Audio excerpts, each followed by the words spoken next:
welcome back to Expeditions Viking. I made another playthrough where our players are more savage. Well, I say savage, but they're actually a lot more non-lethal. Because they go around punching everyone.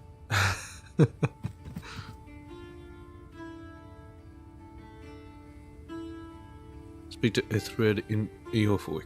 Yeah, we captured Osred and exiled him.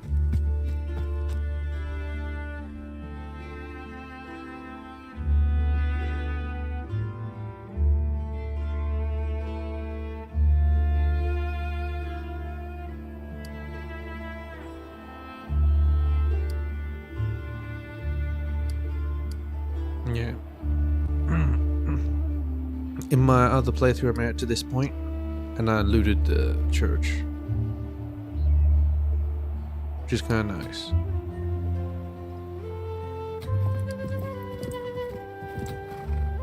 I'm hungry. Bad shelter. Low security.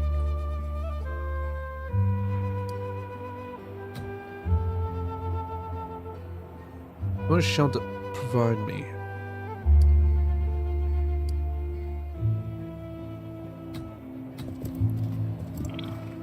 This will be the best one.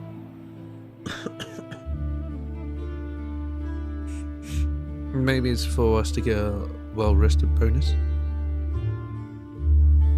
Possibly. Yeah. A lot of us went down because of what's her face?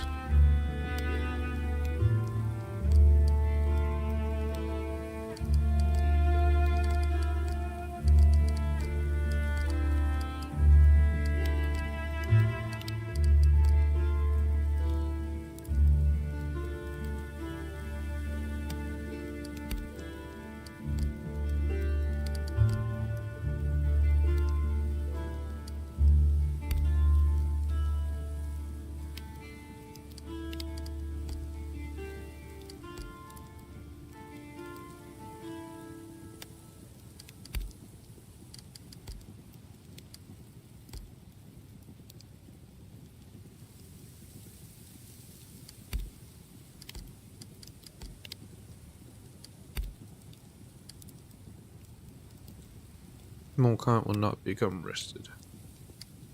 Adis has available shifts. Ah, she can't cook. Oh, she's supposed to be guarding. Preserve instead.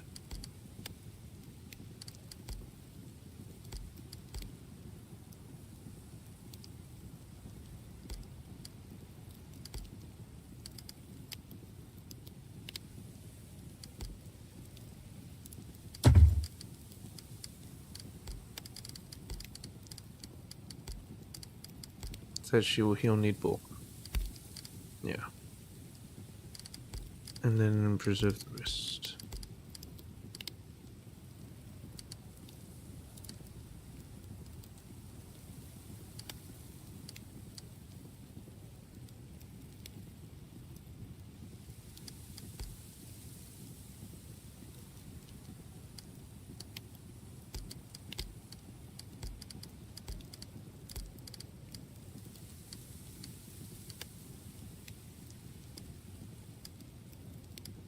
No one is assigned to clean.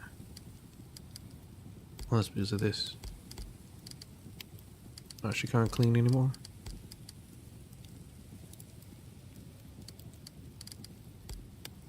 How about you clean this leafer?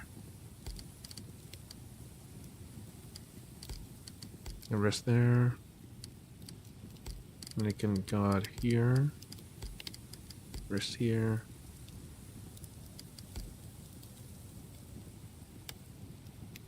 Don't really need to repair. Keep guarding. That's as much as I can do. So I need to heal. Alright, make count. You stand on a plain. A plain. A greenness that extends to the end of your vision. You are tired. Sleep feels you like a shadow slipping into the space that your body occupies. supplanting you until you are more tired than you are alive. What? Am I dying? Am I gonna be in limbo? A man steps out of the grayness, a shapeless figure dithering into existence. You can't see his face, but you remember him. Hey, it's Gandalf again. Grimnir? He nods heavily. Welcome to Helheimer. Helheim. More figures appear now, rising out of the ground.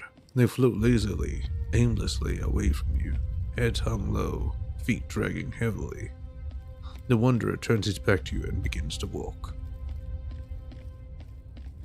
It's Otar. Do I know you? Dad, Mom, are you here? I can't see, I don't understand. I didn't mean to hear you. I'm sorry. Ingimar. It's not over. Do you hear me? I'll find you, but I'll make you pay for what you did to, and your daughter did to me. Make a choice, and then you make another with your nose against the strings, and you cannot see the pattern in the weave. Otar Erling. Oh, that's the biggest son of the Erling house thingy. Ingmar, they decide to attack me. You'll take a step back and see the tapestry. I have not brought you here. Such a thing is not my purview. Your fear has brought you here.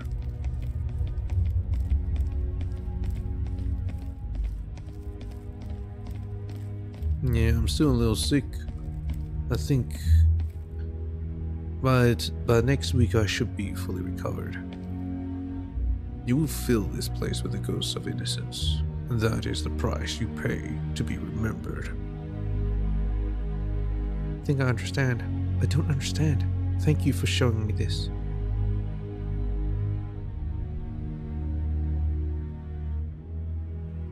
I don't want to kill people needlessly. You blink once, twice. You're sitting up in your tent, heart beating like the wings of a frightened bird. Sweat drips from your brow onto your chest. As Leifer stirs in his sleep and mumbles something comforting, his hand gropes in the dark, finds yours, and squeezes weakly. It takes some time before you're able to drift back to sleep. Ah, they're sleeping together. Okay.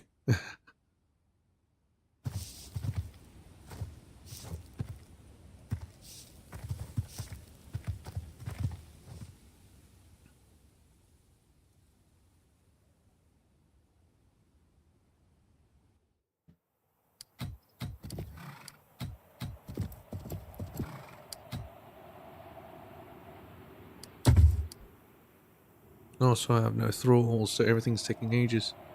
And my other guy actually has a bunch of thralls. So he actually has a lot more built. Please. Alright, let's go. Disgruntled.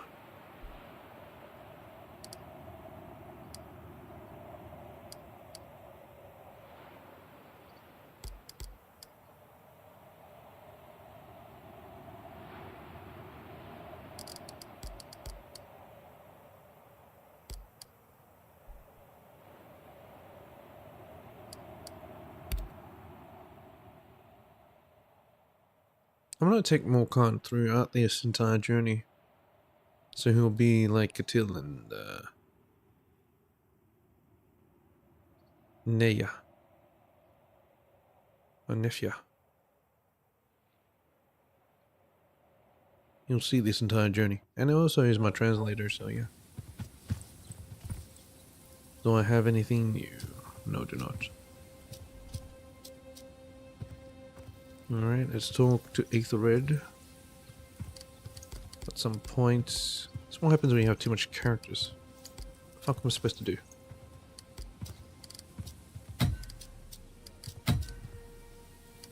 There's some of these characters I wish I could respec. Unfortunately, it ain't gonna work.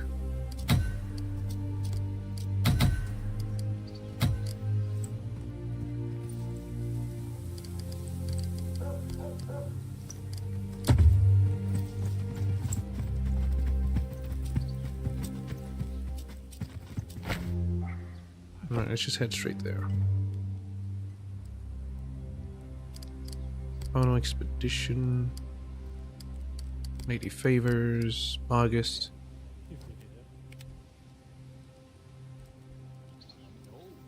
Pretty sure I can do the August.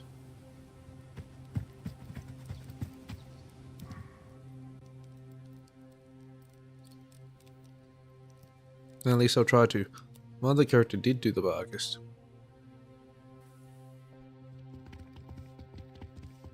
Still can't loot shit. Oh well. Hey, Aetherwood.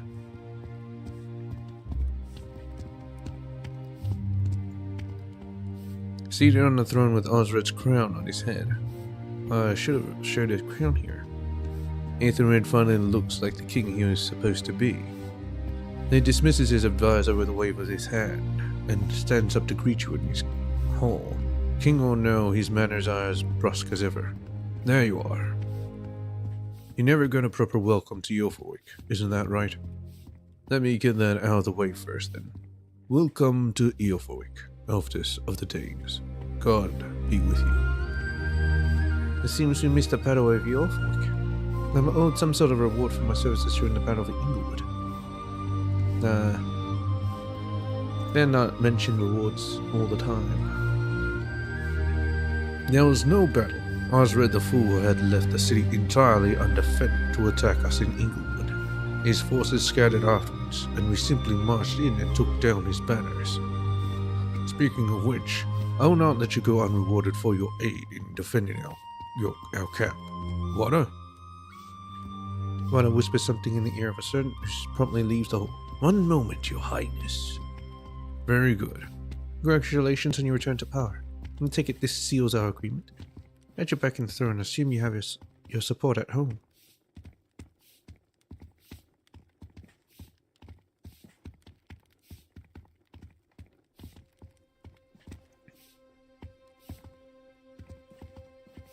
Does this seal our agreement?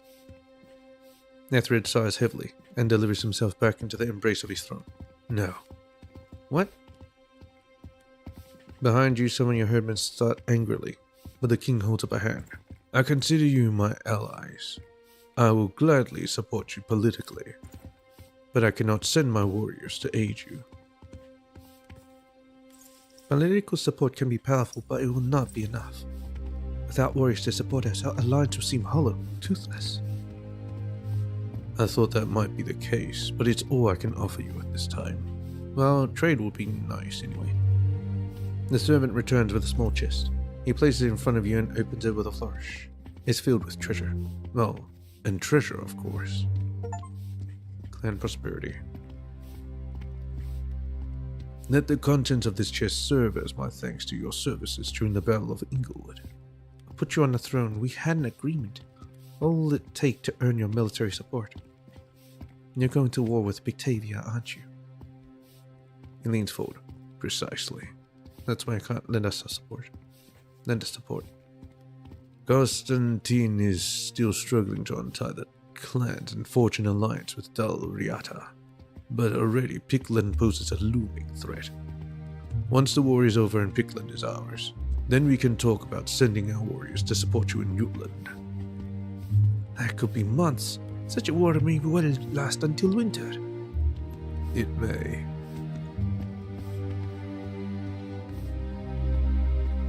I'm getting tired of working as your mercenary. I'm not going to make war on Pictavia for you.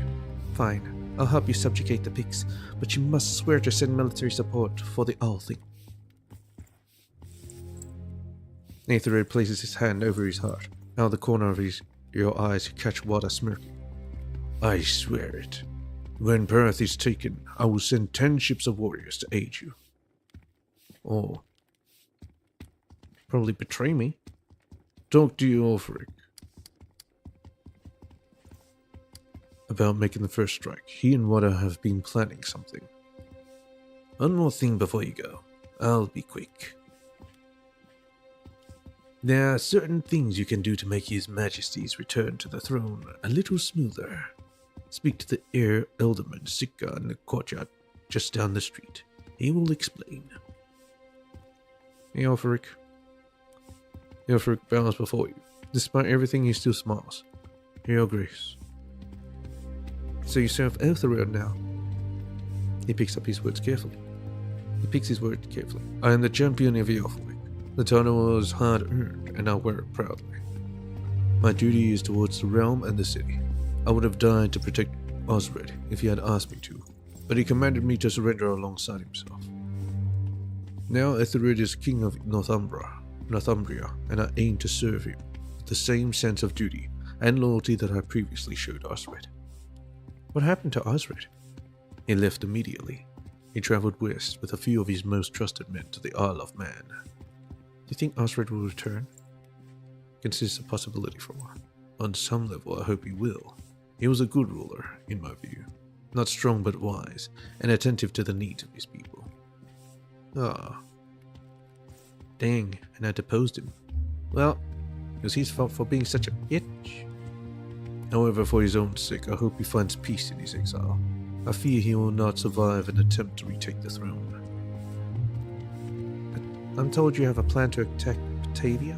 I'm ready to crush Batavia. What do you want me to start? You have a plan?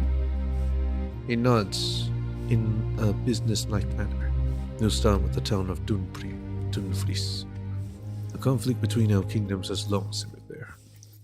Dunfries is just north of the old wall. It's in Pictish territory, but rulership of the town has shifted back and forth between us for many generations. A few years ago, the citizens of Dunfries got bold.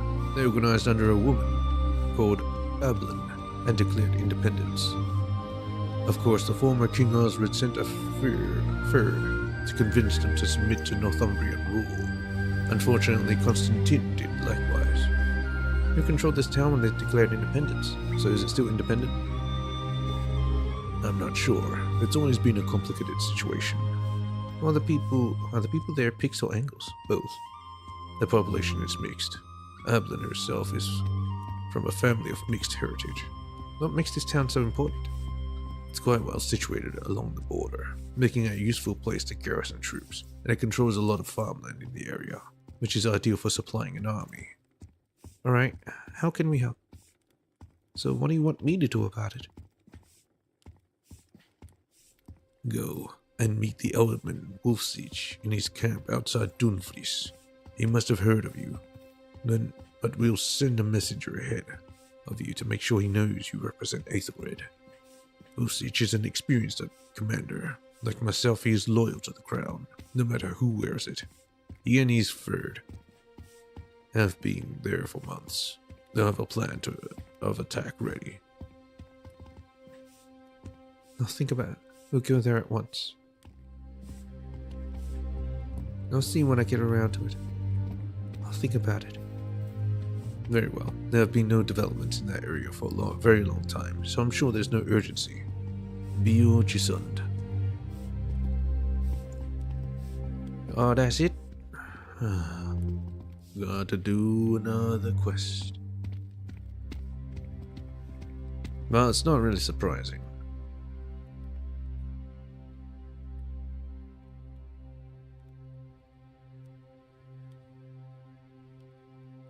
Rather than attacking Pictland, I want to talk to the Pictland king, or queen, or whatever. It's probably king. I would imagine they're Christian as well. How about you, Sika? Gonna give me some stuff? King Ethelred has decreed that you can be trusted. You may not be Northumbrian, but you have made yourself welcome. That bow isn't for show either. You hold it like you know how to use it. Good. I've some people who need finding. Might need roughing up too. There's corn in it for you. Tell me more. He spreads out a number of parchment notices on the table. We've got 5 people that needs finding. A would-be killer, a runaway girl, a tax collector who stole from the crown and fled his trial, a pagan, and a notorious highwayman. Then tell me about the would-be killer. Swithin, wanted for attempted murder of one of Ethelred's allies, and the death of a guardsman. He acted on behalf of Osred. This man has powerful and influential enemies. If you kill him, the reward is 66 pence, but if you take him alive, you get 98. Swithin was last seen fleeing south towards Lekasisa. He may have found protection or hide it with what coin he has left. Can you tell me more about the runaway girl? The family of young Ethelyn offers 60 pence for her safe return. She was last seen travelling north towards Inglewood in the company of travelling bards. The wife has been taken by fancy and honeyed words. I wager she believes she has found love. What do you know about this absentee?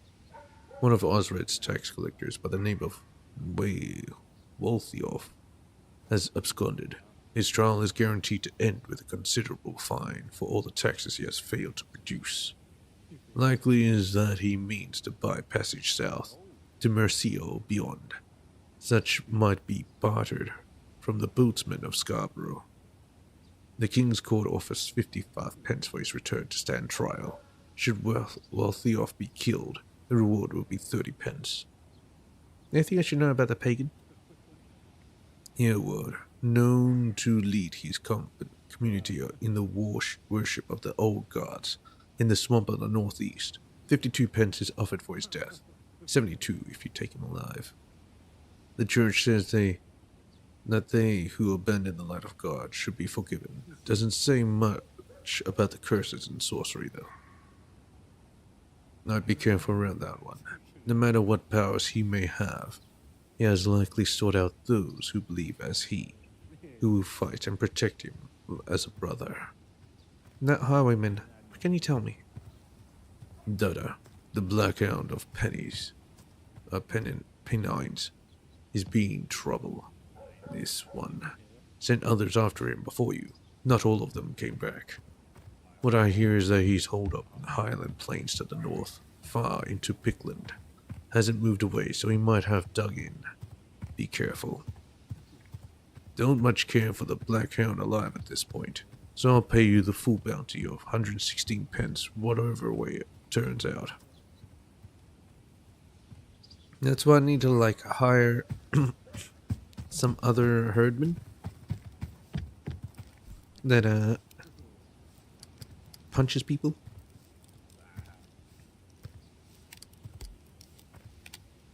Dunfries, no. Maybe go for the bounties. Turn to Skern. I guess I should go back to Skern. I'll go do the Bargus real quick. It's meant to be around here, but I don't remember where. Hey, it's my dude.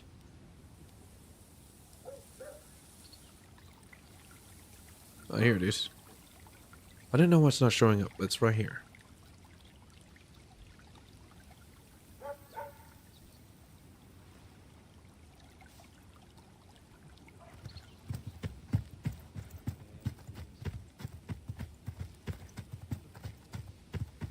Yeah, it's better now that you can actually see the map. When it's nighttime, you can't see the map at all, but I'd rather you can actually see the map, even when it's nighttime. It doesn't have to be dark on the map. I can't see shit otherwise.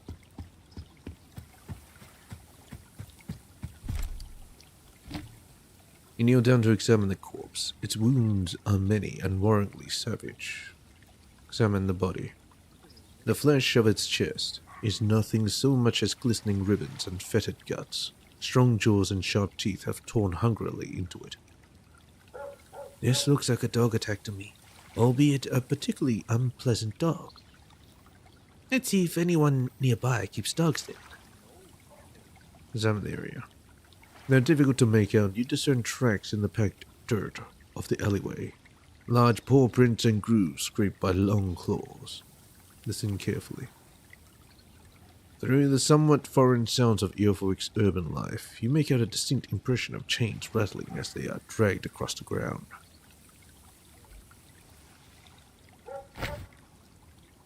There, now it's actually showing me stuff. There's a doglet. Hound.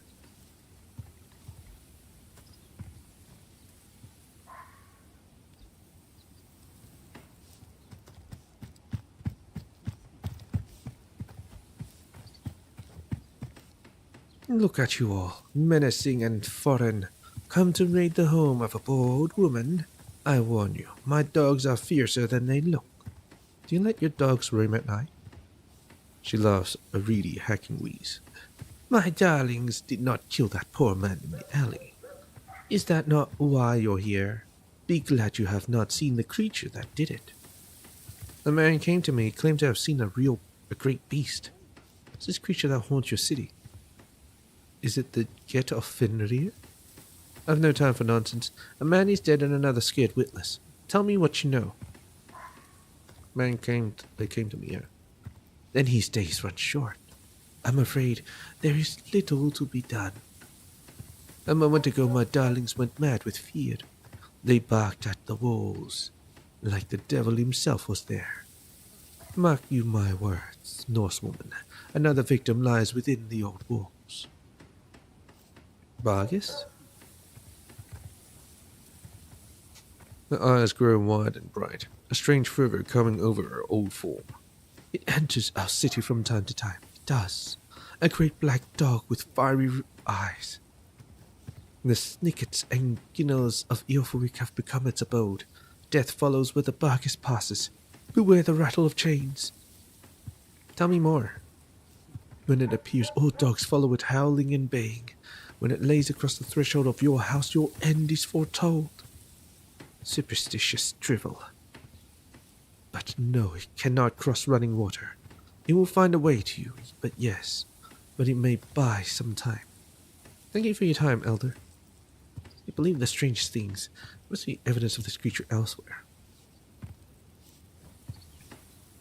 Yep, I am skeptical.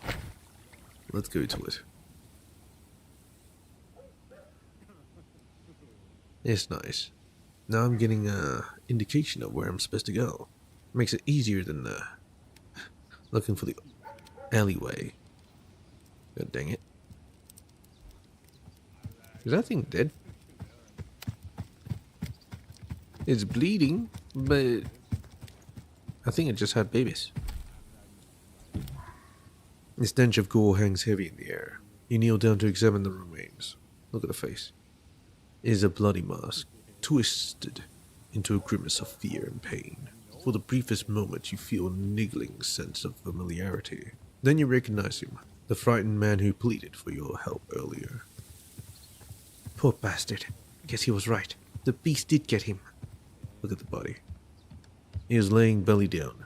His back and arms are torn to shreds. There are wounds around his ankles and lower legs as well. Tried to defend himself, then ran away. Got tripped up and savaged. Search the area. There are signs of struggle and panic throughout the grubby alleyway, but your attention is drawn to the bloody tracks leading along the wall, down toward the river. Look there, it ran off. Tracks seem fresh, kind of happened long ago. Well, let's go get him.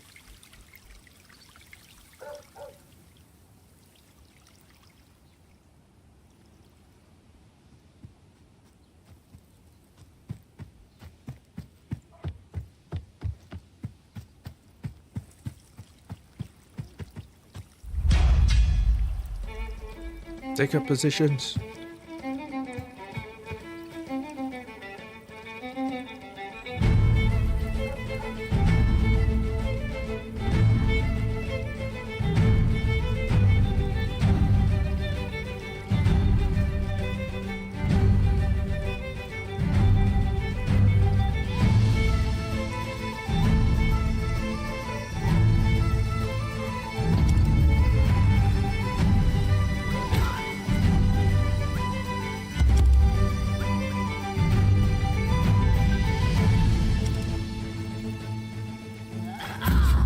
You think that was a good hit?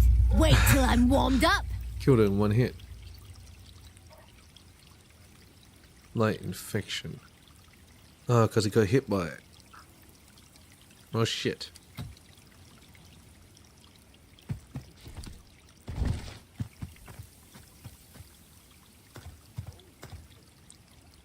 Anyway, let's head to the ship.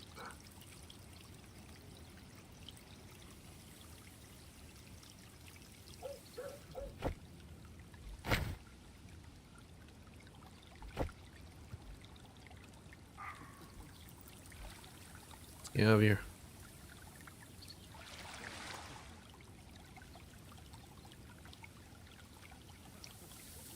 And they're just here to see the warship. It's full of supplies.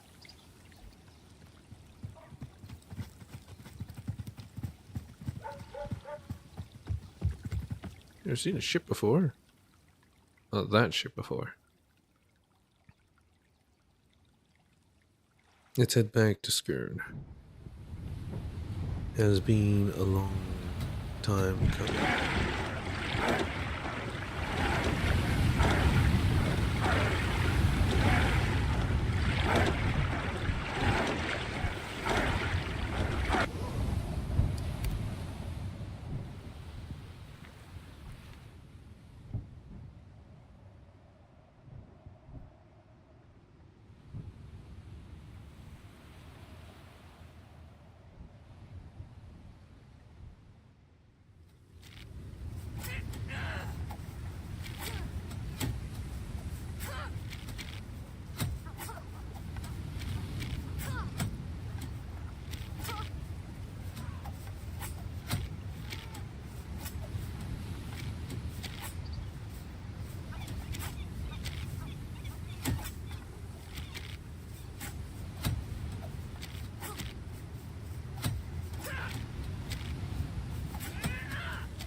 Your uncle Grim Malford awaits you at the docks.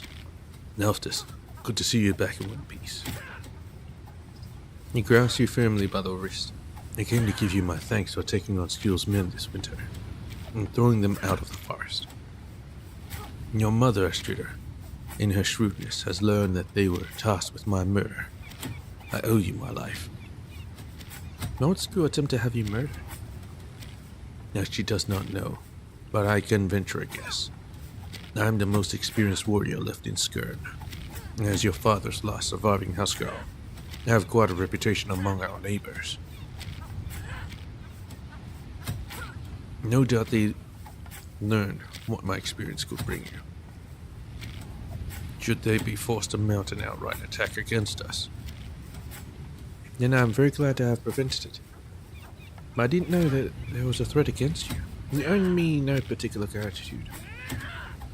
Enjoyed being up this fresh freight and sup. I'll gladly do it again when they do return. No gratitude. I understand. You were only doing your duteous thing to protect our clan. All the more reason for me to be grateful. In any case, I've decided it's time to live up to that reputation. While you're away, I'll be overseeing the training of the youngsters. It's high time someone takes over the job left vacant since Elvidir's passing. And now I've brought you something else. My old mail shirt. If it doesn't suit you, maybe one of your huskars can use it. Otherwise, you should be able to make it fit with a few adjustments. I can't accept this. You might need it if Skull attacks. Thank you. This is a great honor. Nonsense. I've grown old and round across the waist. It no longer suits me. I'll do just as well with a long spear and a tall wall to hide behind. Now I'm sorry to leave you so soon. Leave so soon after you return, my girl. I must be off. I have important errands to run for Sigrid and your mother. Good luck when you sail again. May Thor watch your travels and send you favorable winds.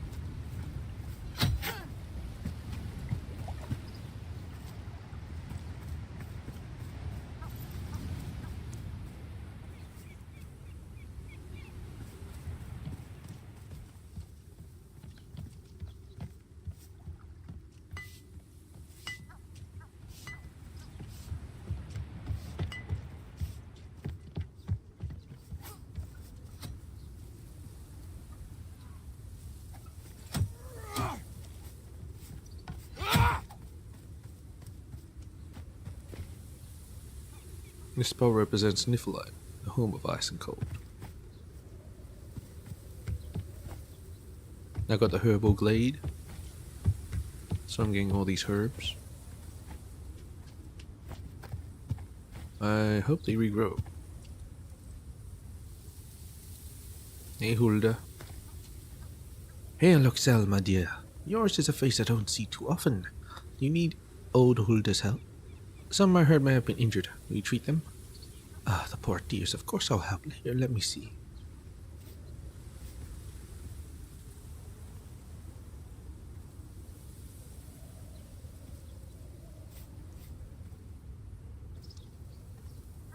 There you go.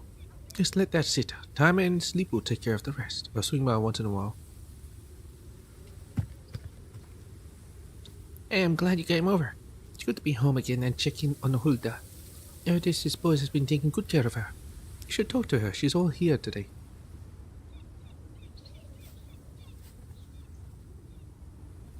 How is Hulda doing?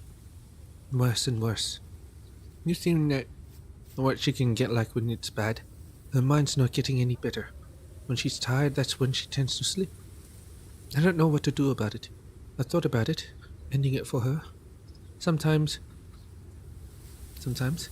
it would be pretty easy in practical terms. Not so easy, emotionally speaking. Alright. See you back on the ship.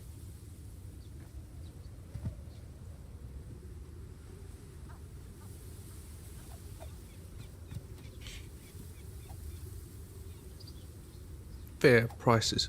Blur. I do have a lot of money.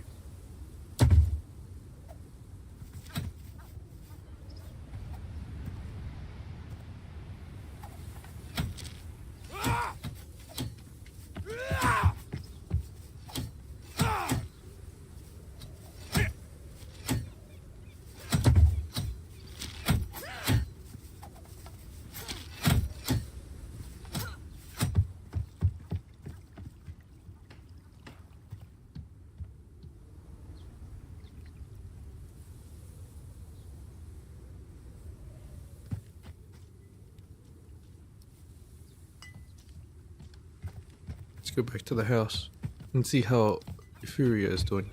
She should be fine.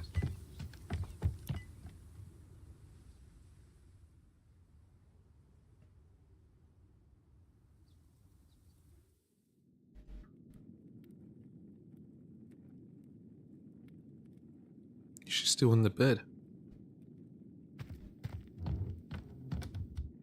Nefja kneels beside her sister's bed, holding her hand gingerly. She's been crying. Euphoria looks paler than ever. I was right. My dream was right. What's happened? I'm so sorry. It's the same cursed disease. I have to do something. We have to get rid of this once and for all. Euphoria smiles her sad, tired smile. Don't cry, Neff. As long as Mother still has you, I accept my death. Don't say that. You're not going to die. I'll ask Huda about this. She has some idea how to treat. Thank you. We have to do something. Euphoria has fought too hard and too long. I won't lose her now. Hellsot curse.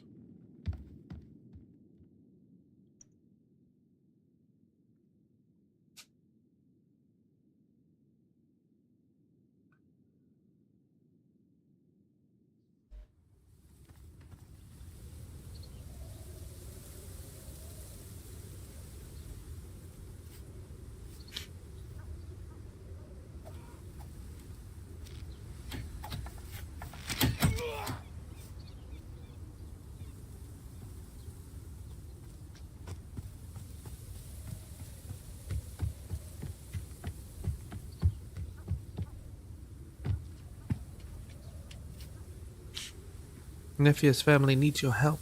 The Hellsot is back. Oh no. How awful. I was so sure we were finally rid of that old curse. I've tried to just about everything I know, and everything known by anyone else whose opinion I value. I'm so sorry, my girl. We're out of options. Must be something we haven't tried. We travel far and often. Perhaps the cure we seek exists across the sea? Possibly, yes. I don't know. I suppose, now that you mention it, this whole mess began when Holmund, with his spirit, returned with your father from an expedition to the far north. It's possible the people of the north know how to deal or treat this Hellsot. My travels will not take me to the Northlands, but Batavia is quite northern, and in many ways they are like us. I might ask Perth. Hilda's eyes glaze over a bit. Yes. Very good, dear. She just stands there for a bit, smiling obsequiously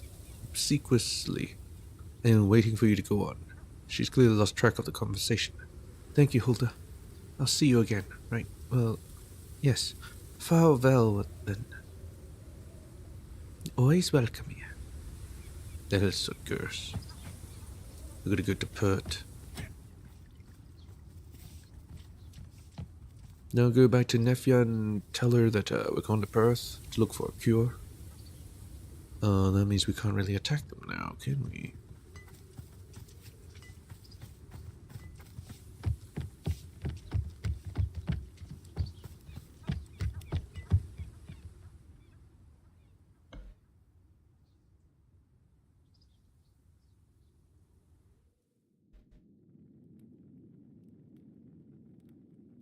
No, nothing to say. Alright.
The hell? Why is there a dead body there?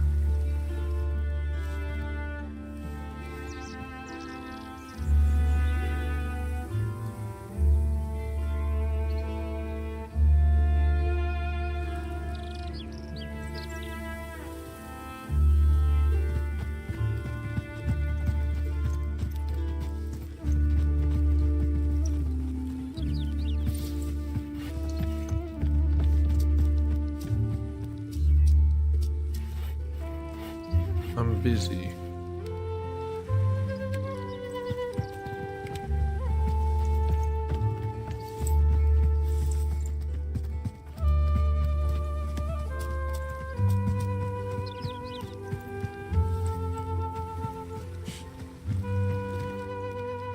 The smell of iron, undercovered with a sweet stench of rot, is carried on the wind. Sprawled across the boulder before you is the corpse of a man with an axe embedded deep into his back. Examine the body. You kneel down to have a closer look. The axe blade has dug deep into his back, but the angle is awkward. An unskilled kill. Nefia steps up near where you're sitting, her brow furrowed. Wouldn't want to end up like him. How did it happen? Where the dead lies now, we should find out. The locals might know something. Their ears are wide and it didn't happen far from their walls. With a sigh you stand. Lapping water against the wood draws your attention to the dinghy, dragged halfway onto the other side of the creek.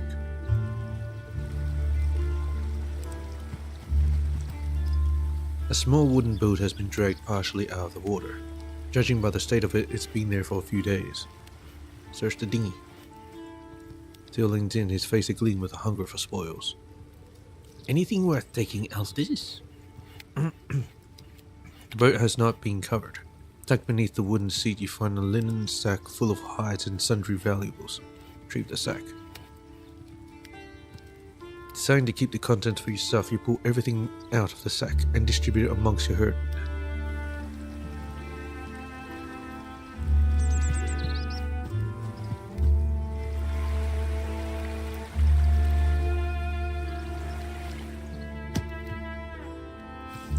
It'll be her, right? I mean, she's right there and the corpse is right there, so...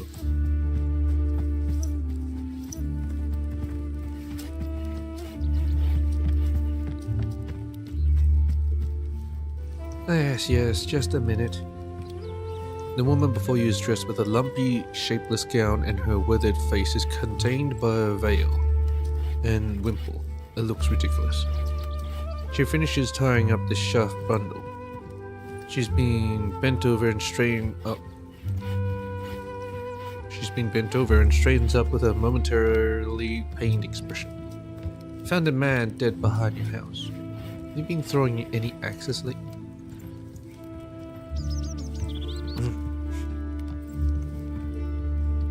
I found a man dead behind your house. What? Her surprise is as startling as a slap in the face. Dylan! She hollers loudly, startling a few nearby chickens.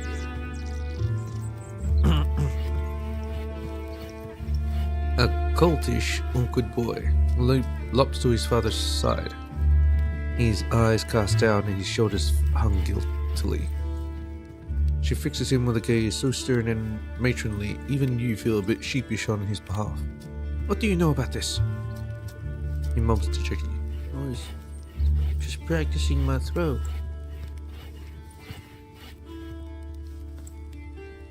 Taking your first life, killer. Your throw is sloppy. Why? Time ago I saw the other men, like you, practicing in the woods. Thought I could learn. But with wild men fighting up north, almost a man myself now. Have to protect my family.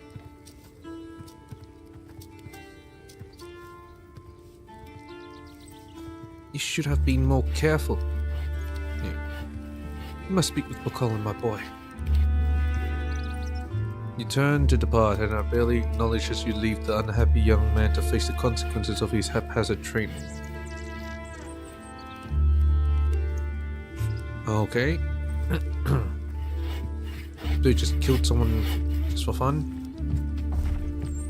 I don't even know why. They just break when you just interact with them. Are they supposed to have stuff inside? No, I can't interact here. Seems like this place is done. Although I do want to see if I can go into the monastery.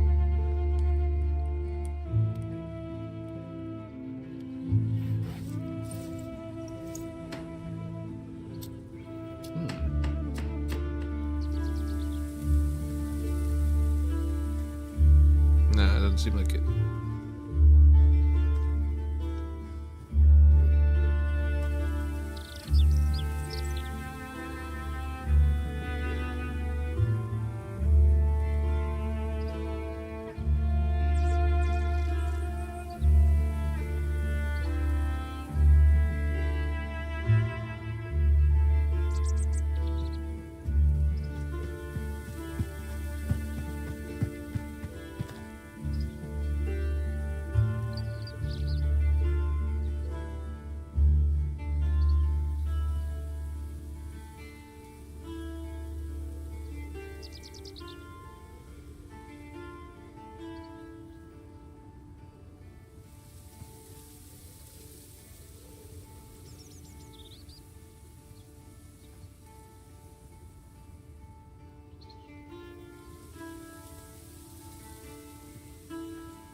The smells of thyme and sage waft through the thick boards of the wooden gate.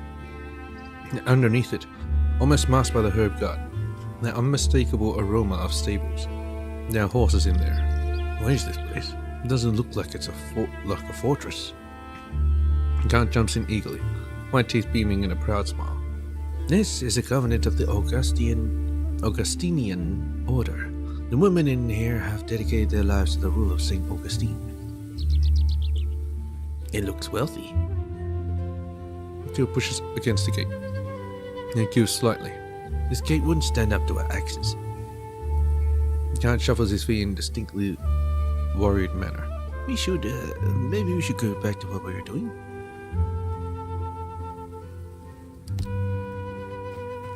And our visit.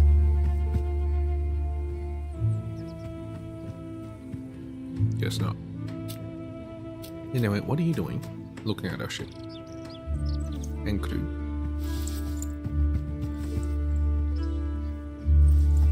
Kinda suspicious there.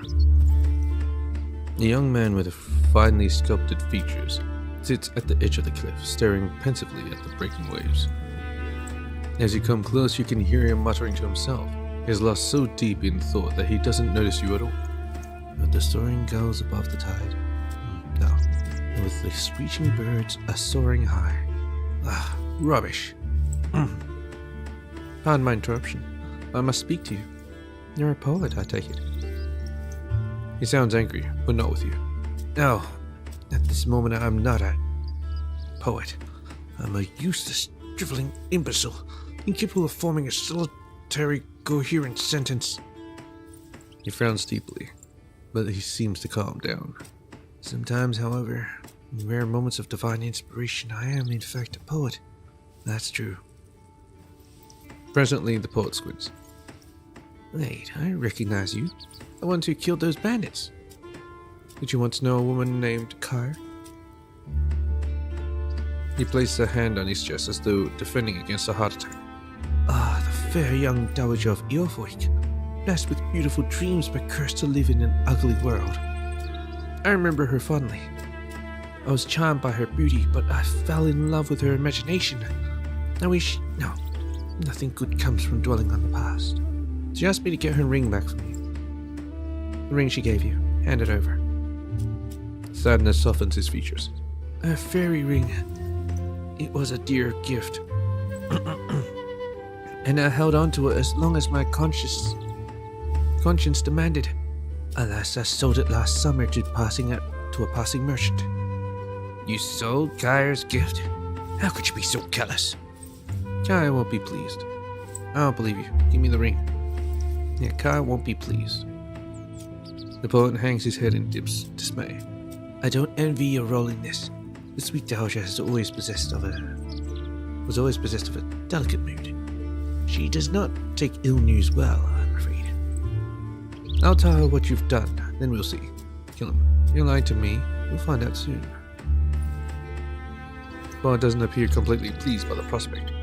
I await the loftiest judgment.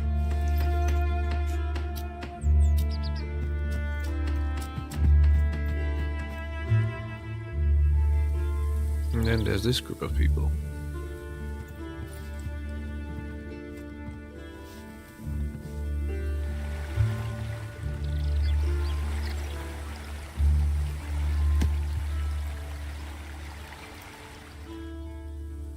There's actually a lot of loot in that monastery.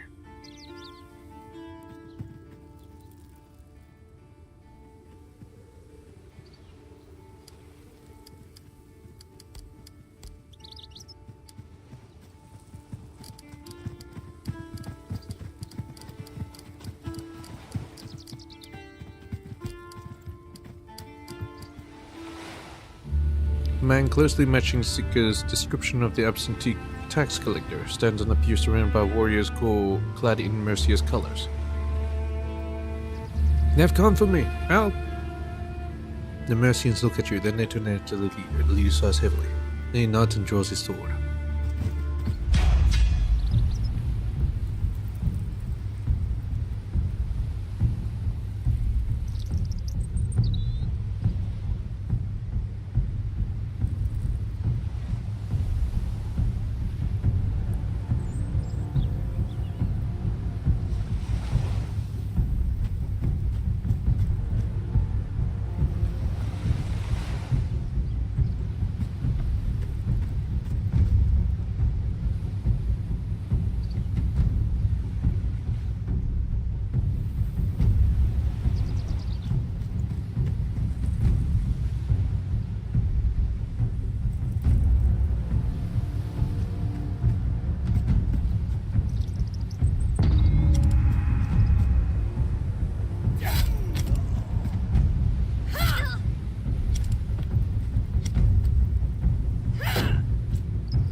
Lord, guide me to aid this one. I'm in your tent. Ah, it heals both. Nice. I was wondering what it might heal.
A good death.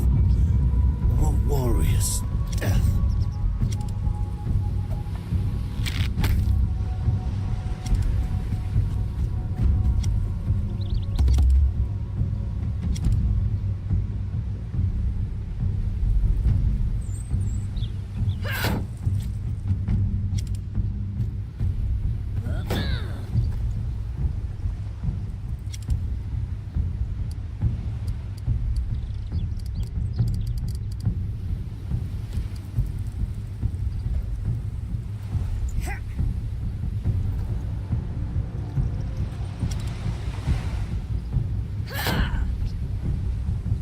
The thing blocking everything.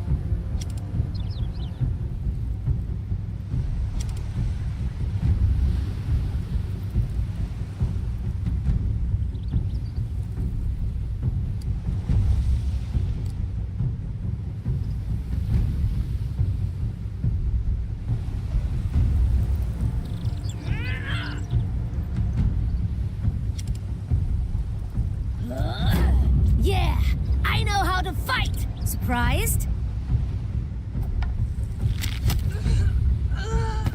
Took all my shots. Took everything.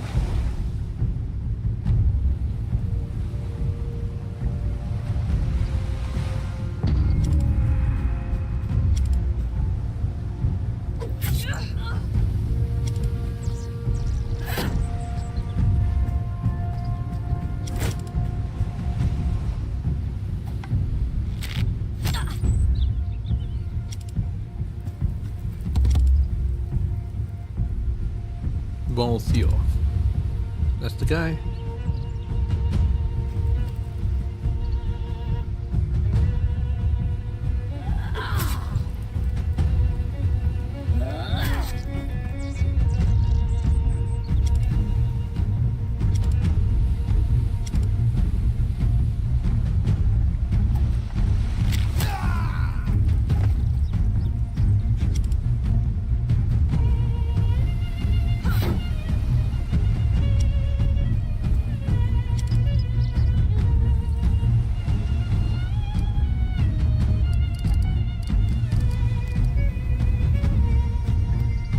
Lord, guide me to aid this one. Great, thanks.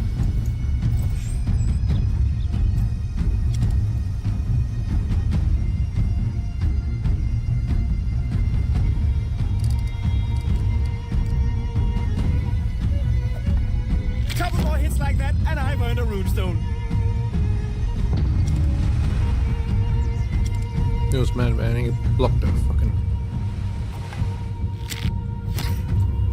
critical.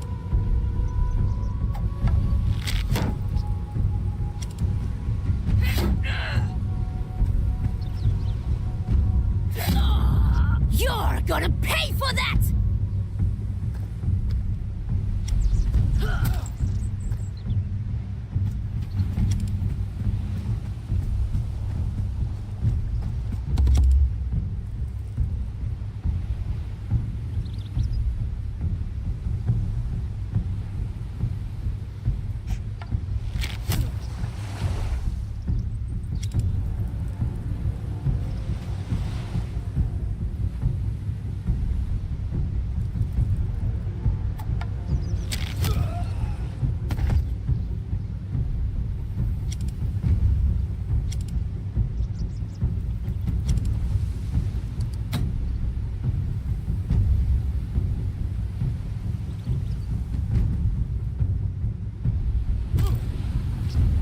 gonna start taking him down.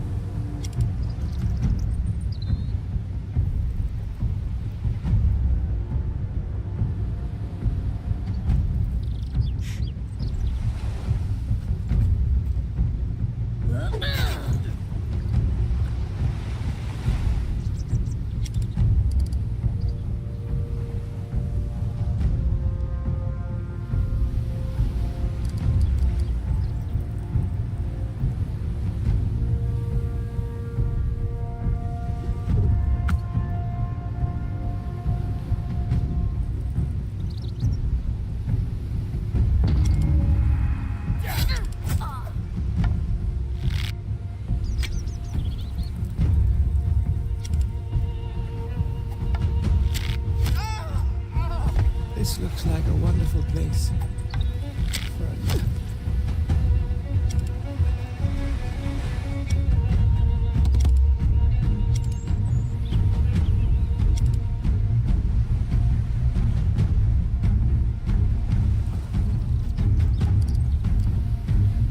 Dominus Vobiscum.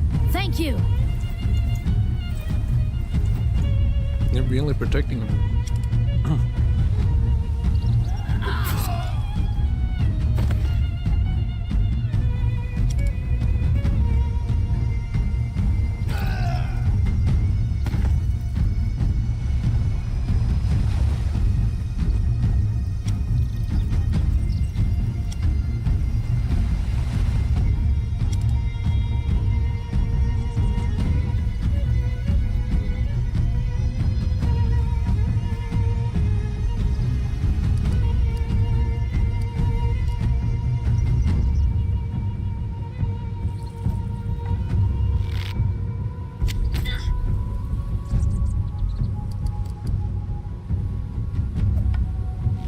No way.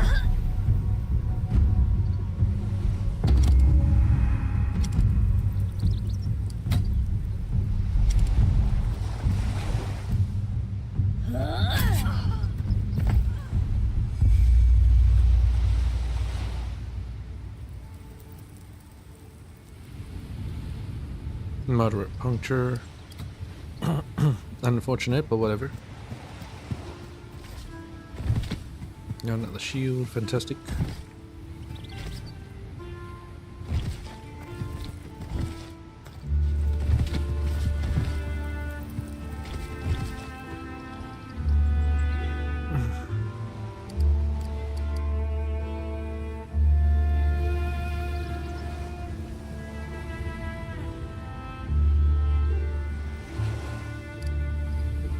So it's done.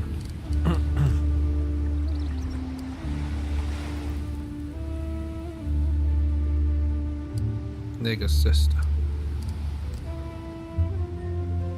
Plans of Pictavia, northeast of Yorfwick, north towards Inglewood.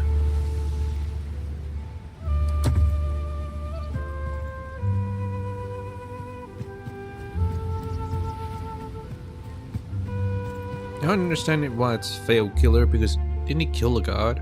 A guardsman?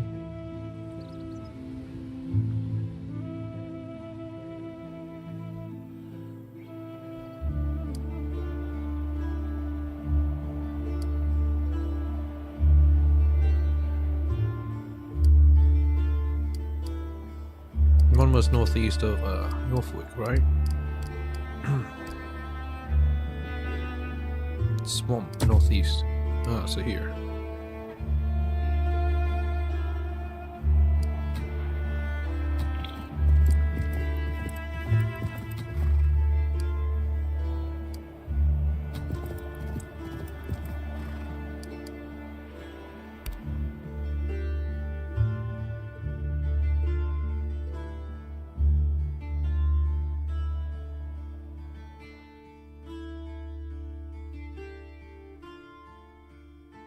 No one is assigned to clean.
It's rank 2 repairs and it's not worth it. Rank 2 repair.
Okay, she's my puncher, I see.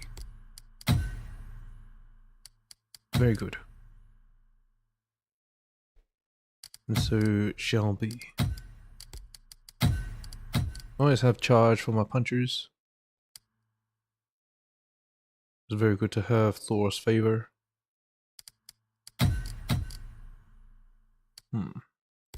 Repair, I guess. Not enough.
$250. Okay. Scouting, preserving, cooking.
Hmm.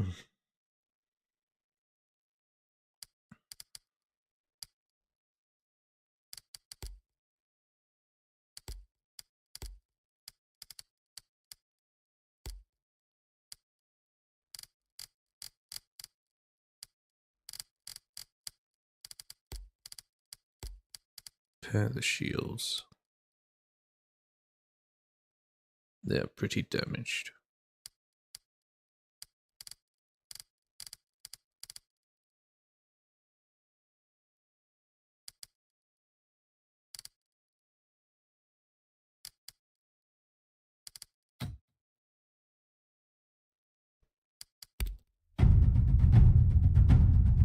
As the sun sets, Edis rolls a small barrel of meat into camp. Anyone up for a drink? Or 10?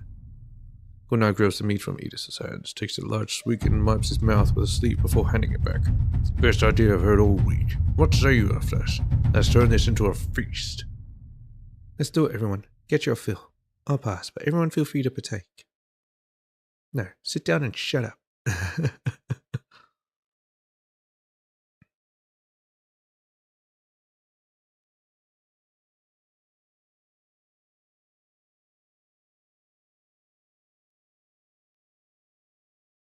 Now I'll pass. With a great cheer, everyone dips into the drink. A few extra pieces of meat are also thrown into a pot and cooked over the roaring fire. People talk and laugh long into the night.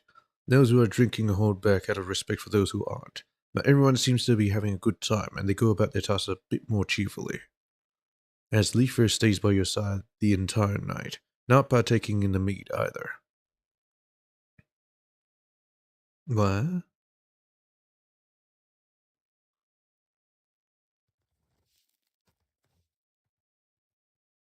Not to say sober in case there's, an incoming attack. Someone has to stand guard.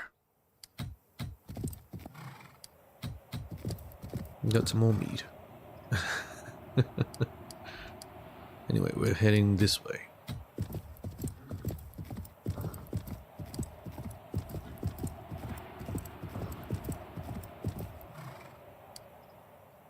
A little bit hungry.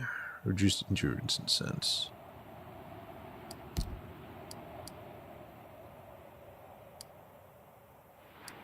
Yeah, we have to enter.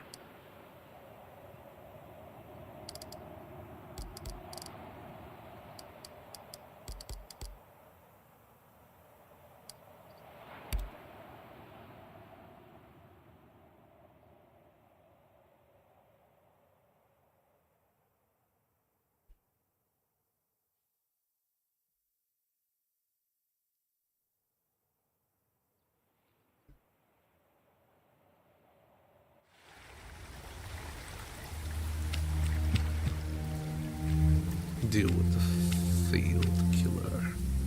Oh, they're still just standing around? They're probably inside here somewhere. Oh, he's here. Starting a family. He was here all along. I remember this guy. Not the name of course, but The man nods guardedly, but says nothing. He matches Sika's description of the would-be murderer. You must be Swithin. Berka, love, go get Wiala and your parents.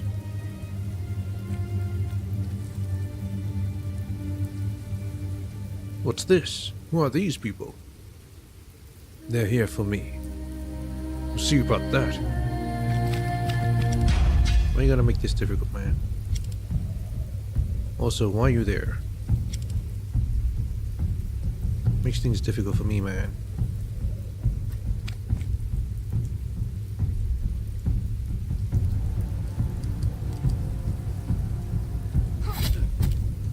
Fantastic.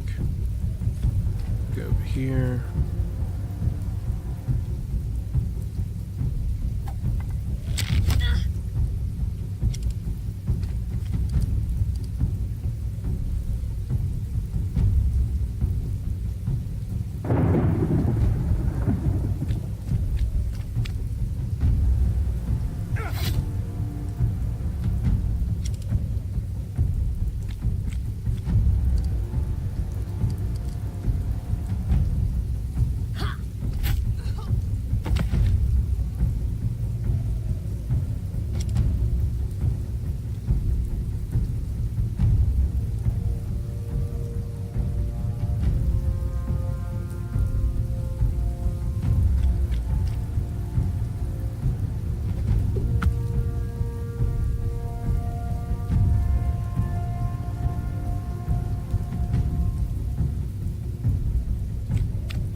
Now injure this guy, and this guy will probably go over there to try heal.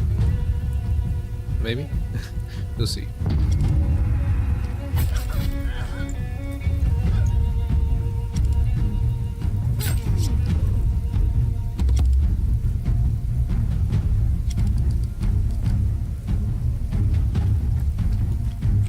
Lord, guide me to aid this one.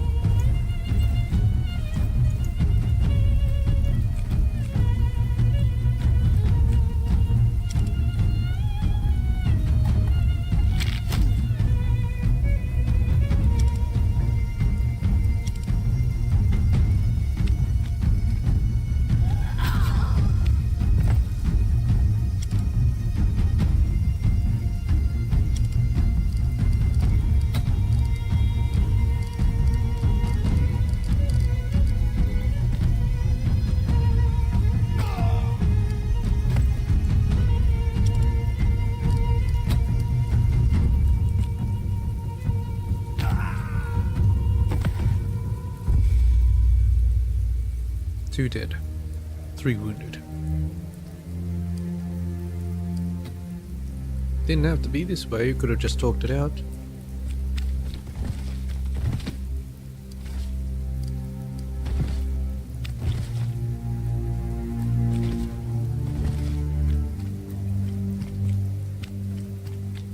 Like the bounty for the failed killer. Let's see if there's any other things we need to see.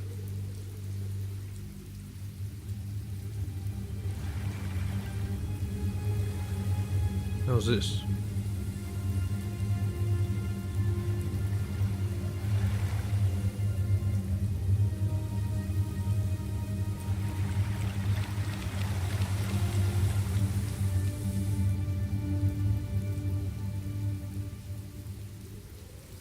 Oh, there's stuff here.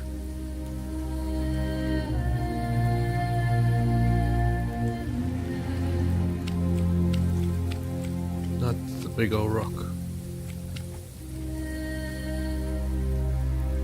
Another one of these strange stones. How many could there be?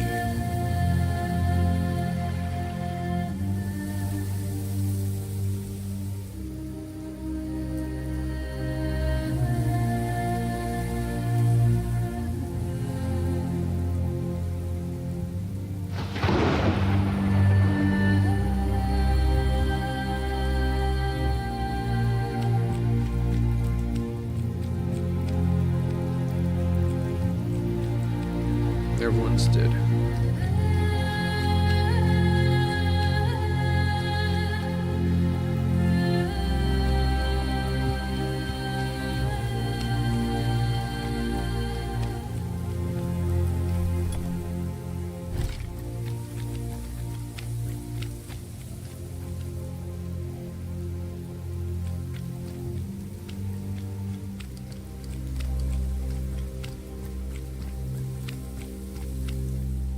Now we've got to get to the swamp.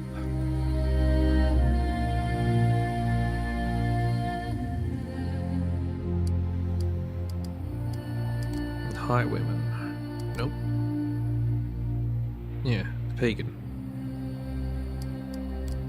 Run away north of Inglewood.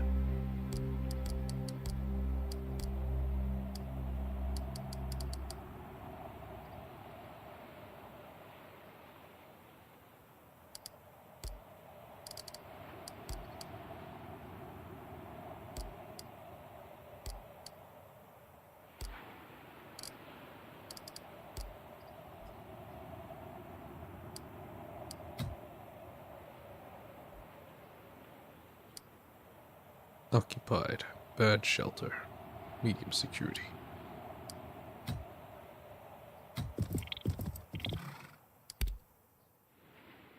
Let's just rest in the swamp first, and then we'll set out.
craft some armor. I've got plenty of hides.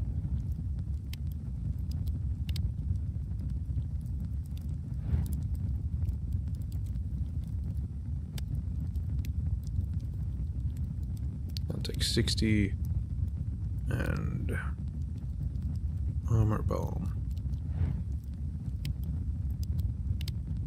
Let's do armor oil.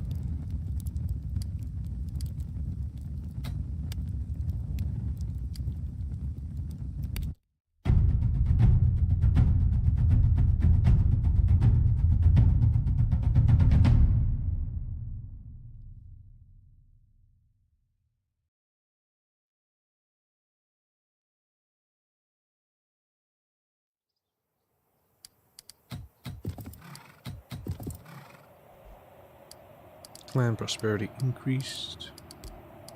Only got something. Oiled agile lamella armor.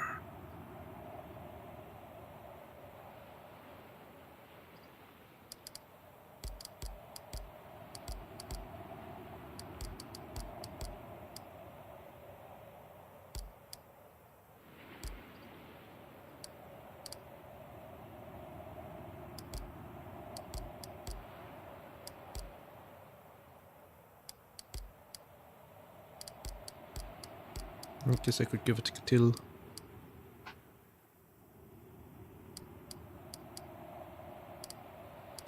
Start deconstructing shit.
Now hopefully this will also be easy.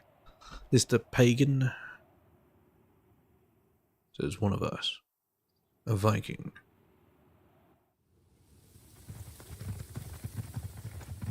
Oh, they're still leaving. Oh boy, there's quite a few of them.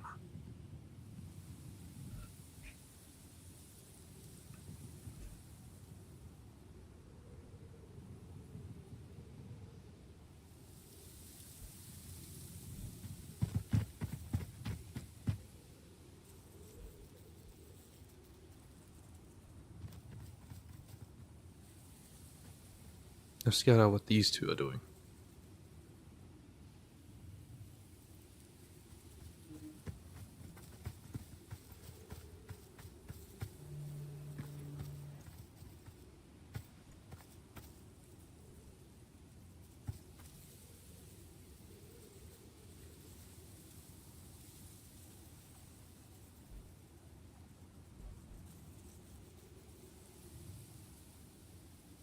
Well, anyway, let's begin the assault.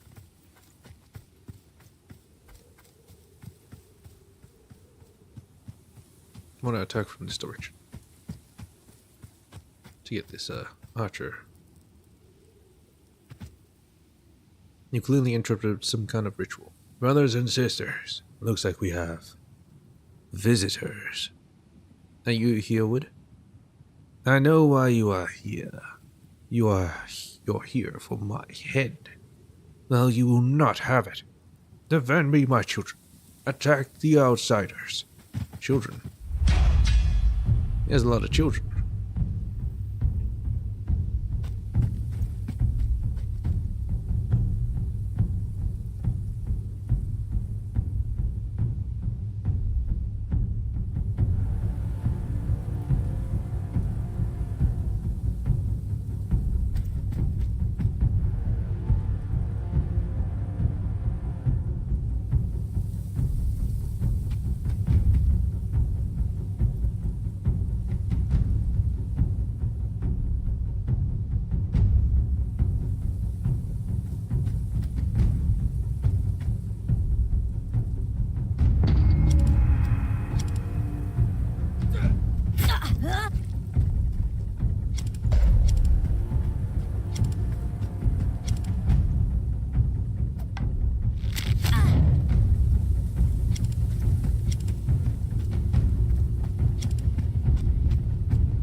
Put out the fire.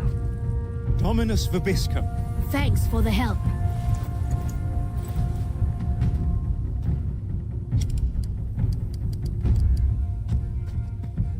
Thank you.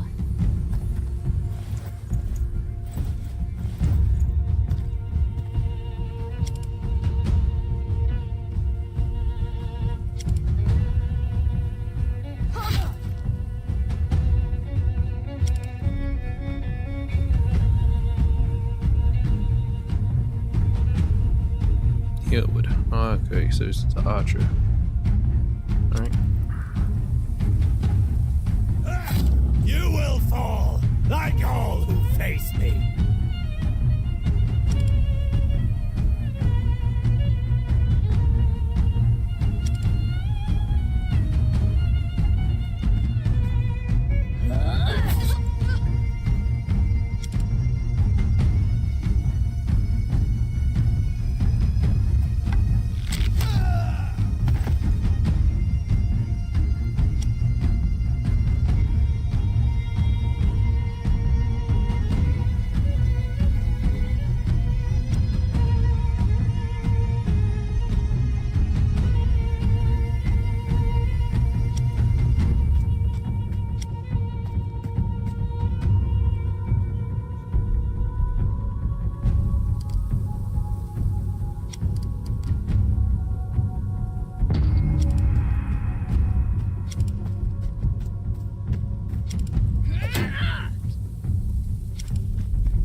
I have no idea what most of them are doing, but whatever.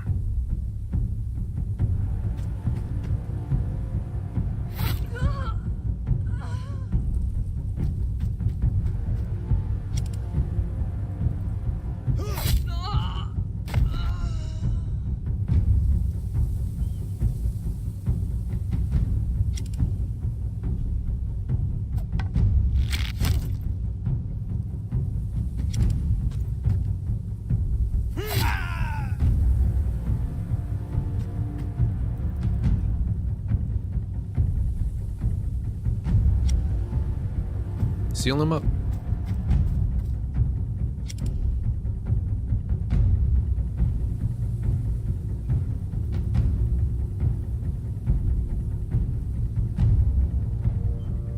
They attack me. I'll show them no mercy.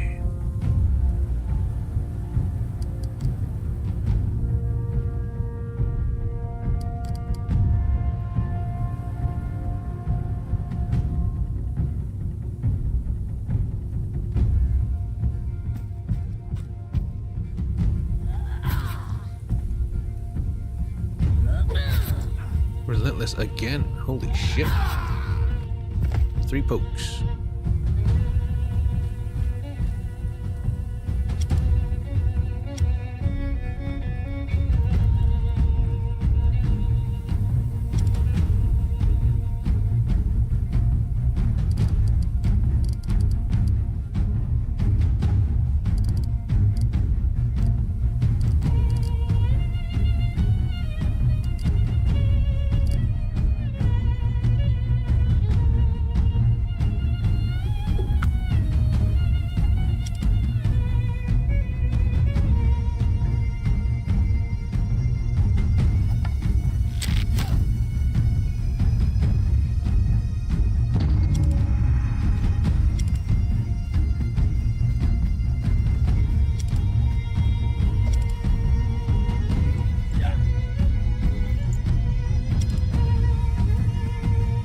seems like these guys are just running around. So maybe when I get to it, I'll just knock them out.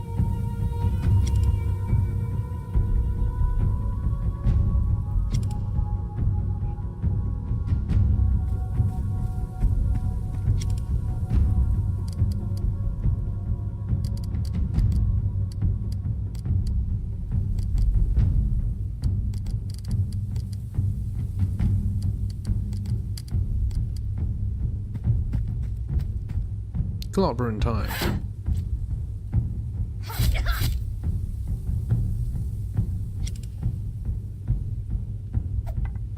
That hit deserves to be commemorated in verse!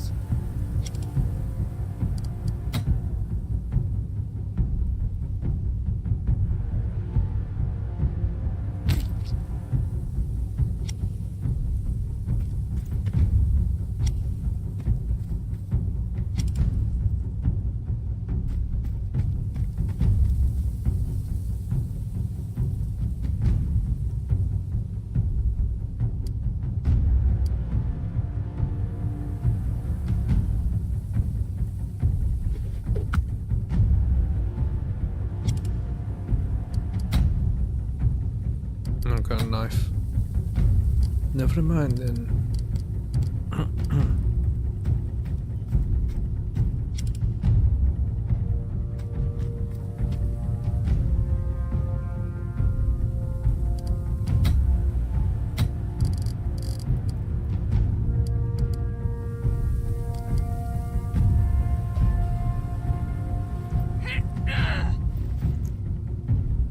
Punch the shit out of a man cut lad.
One person army.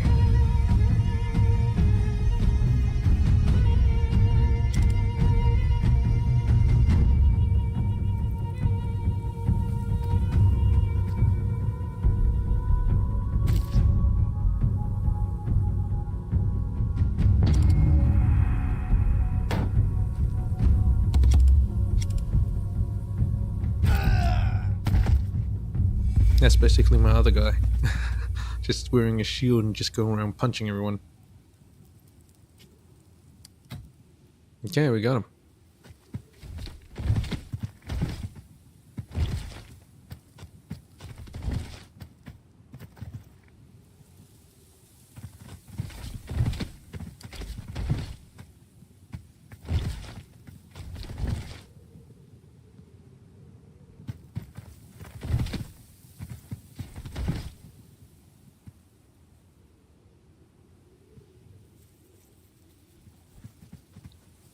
What's next? I guess, we go to Pickland. Or actually the Runaway. Might be better. That's on the way to Pickland. Let me see. I'm running a little low on medicine. That just means I need to do more stuff. Low security doesn't matter.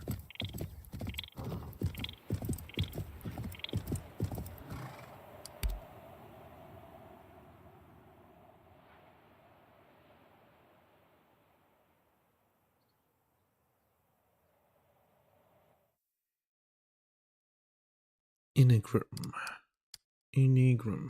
Okay. Let's do some more scouting. Preserving.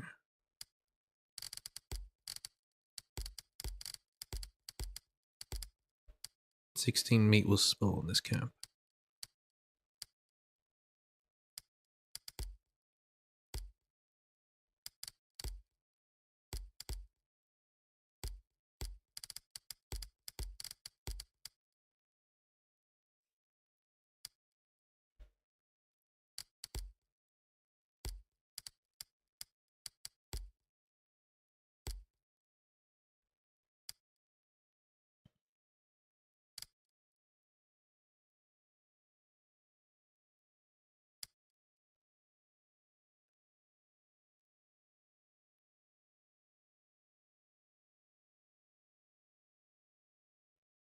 Yeah, that's fine. Howling wind whips up your hair and stings your flesh and your eyes with sharp snowflakes. You feel lightheaded and it's difficult to breathe. An endless range of jagged mountain peaks stretch towards the horizon. The wind carries the cawing of ravens and the howls of wolves. You become aware that someone is watching you. Oh, am I dreaming again?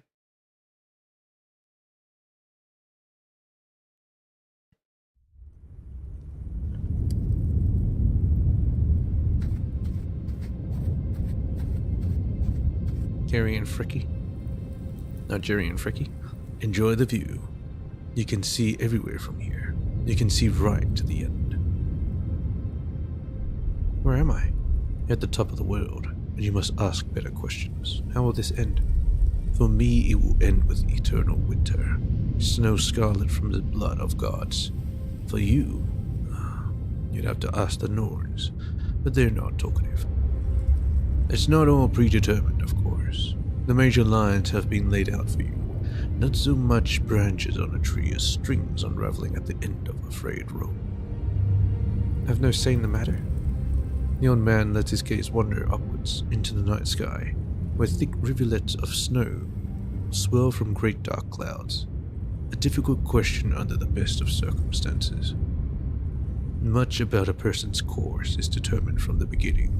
The path you walk now would never have been open to you, were you not the daughter of a Thane.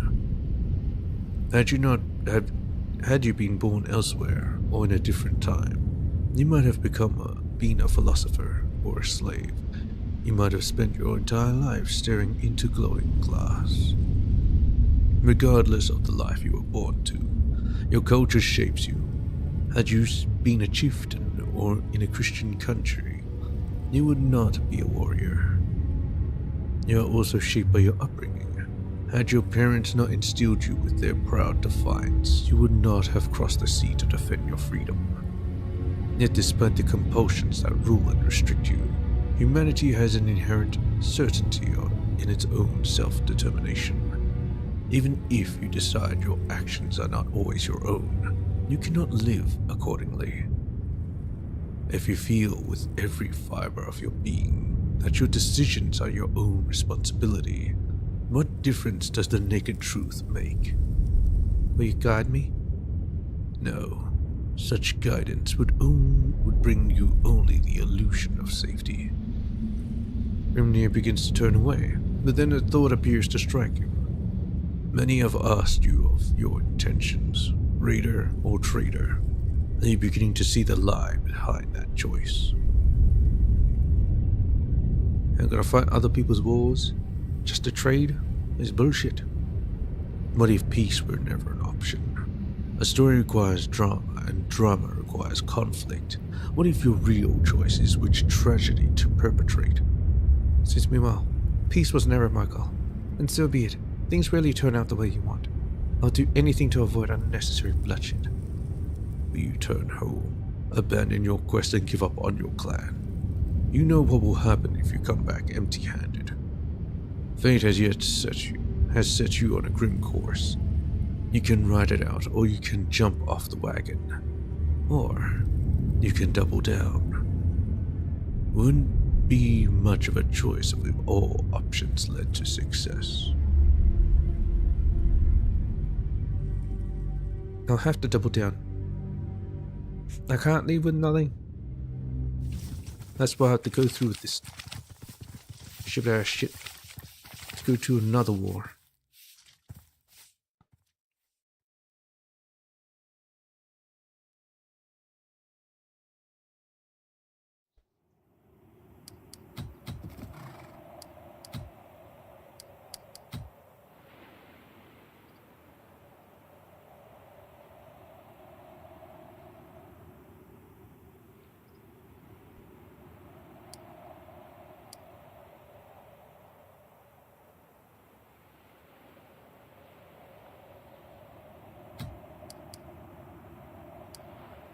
Two weeks. Oh. I'm gonna have to. It's +8 prosperity.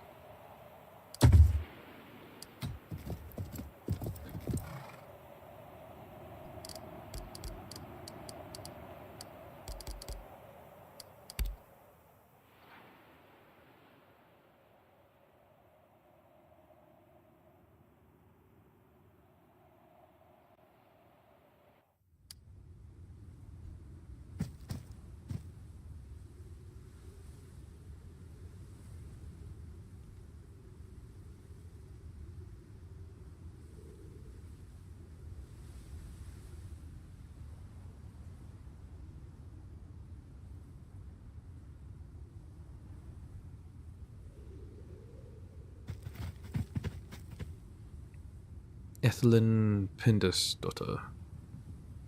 Cred one toth.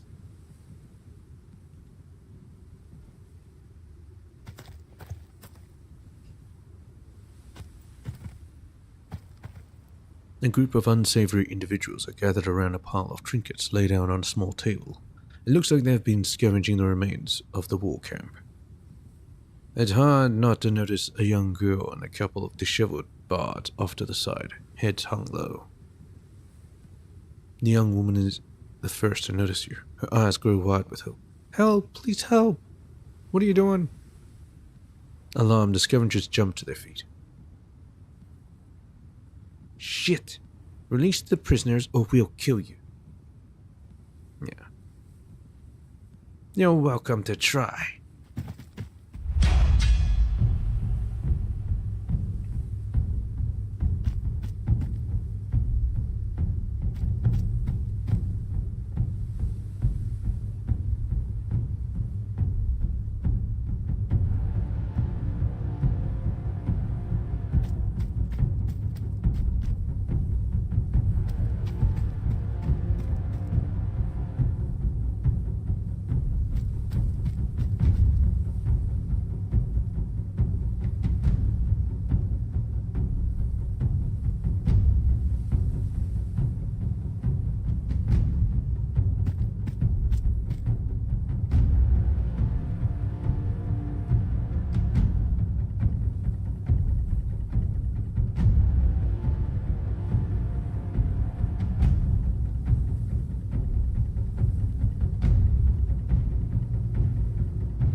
This makes it a bit awkward. Just a little bit.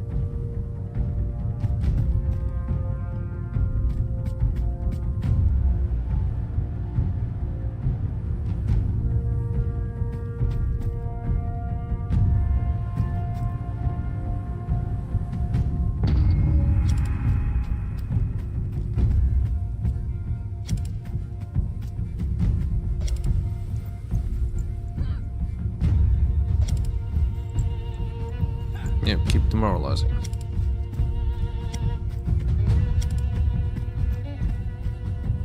Are they panicking or something?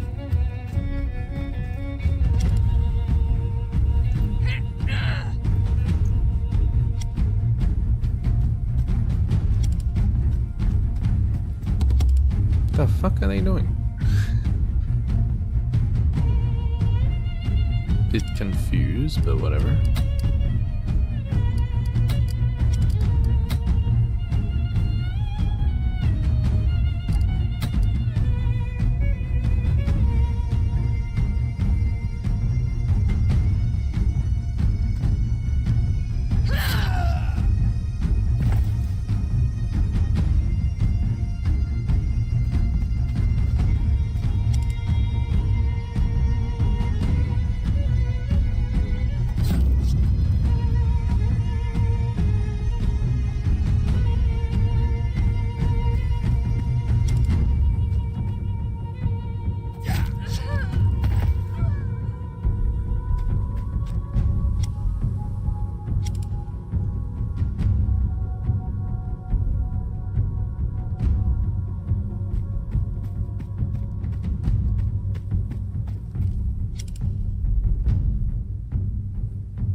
That's what happens when you cross me.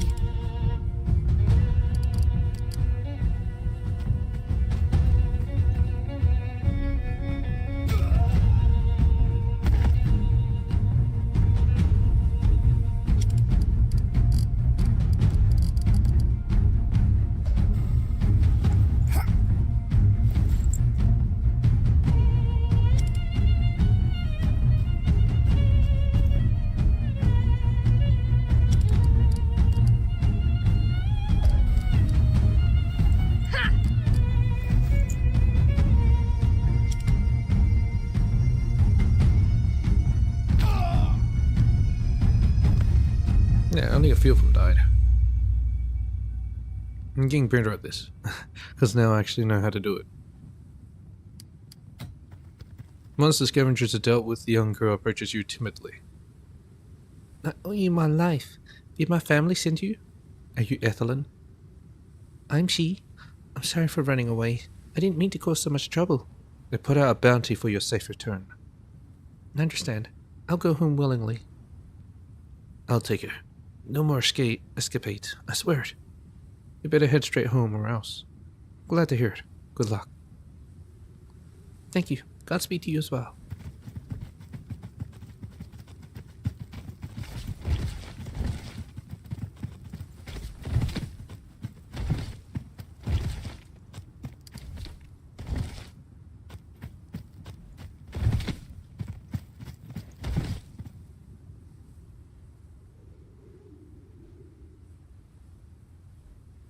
It'll be a while before I go back to that place.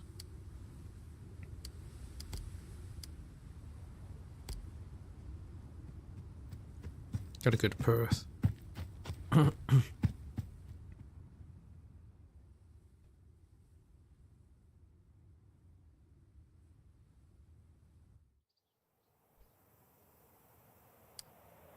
Dunfries. I don't want to go to Dunfries. It might trigger something unsavory. Best to go to the plains and oh my god, that's so far away. That is so far away.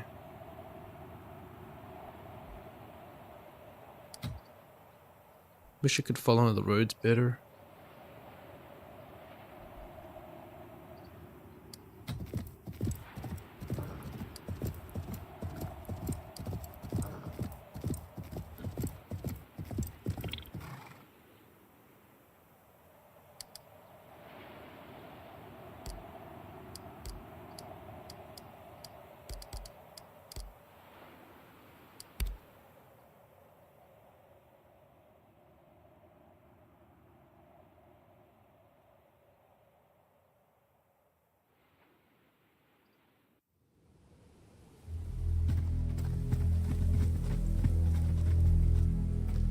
Find the highwayman.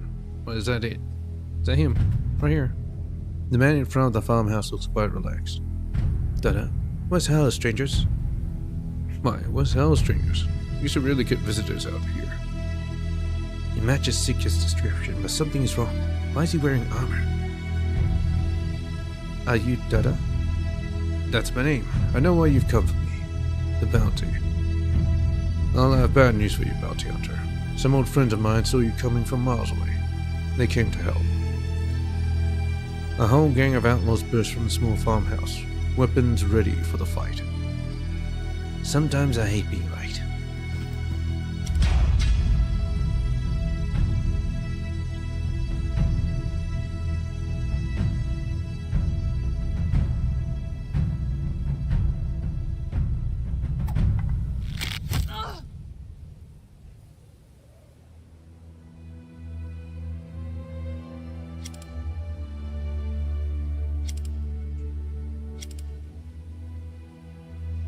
Get out of the way.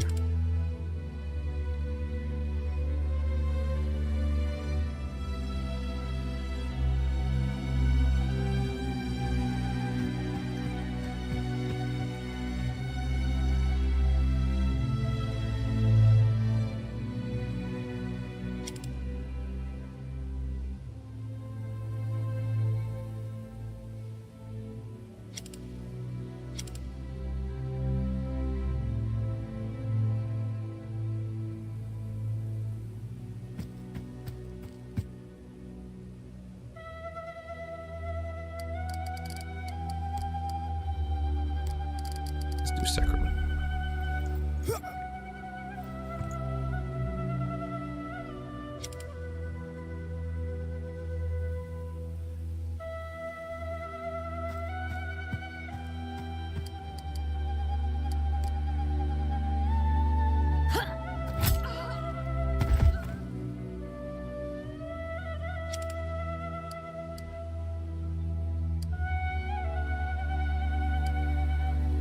Mulder's favor. Thor's favor. Nah, Thor's favor ain't gonna do too much here. It's just ready.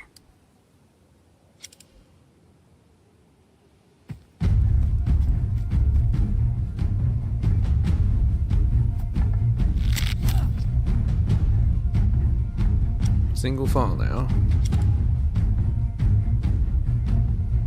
They're most likely gonna head this way. So let's go here. Anticipate. Opening.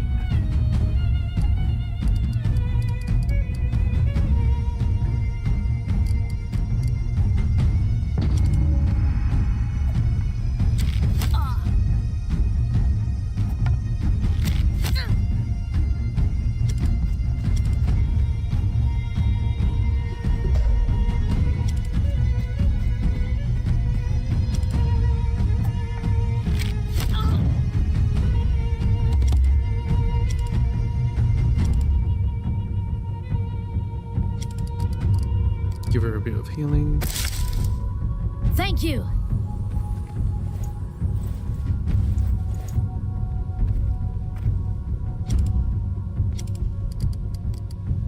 Get rid of the fire. Lord, guide me to aid this one.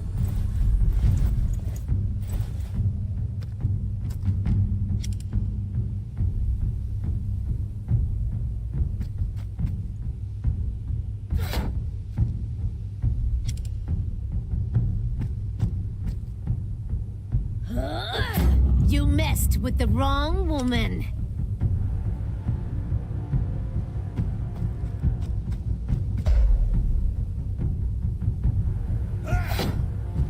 Shield gone.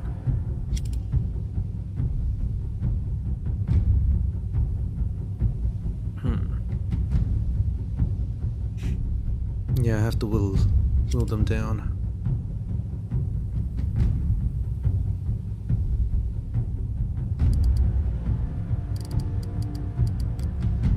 Do one of these here.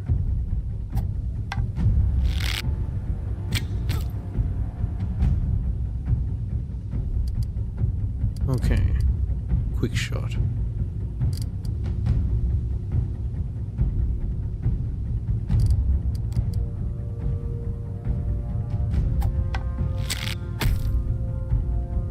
Well, come on, man. He at least hit. You hit. Oh my god. Uh-oh.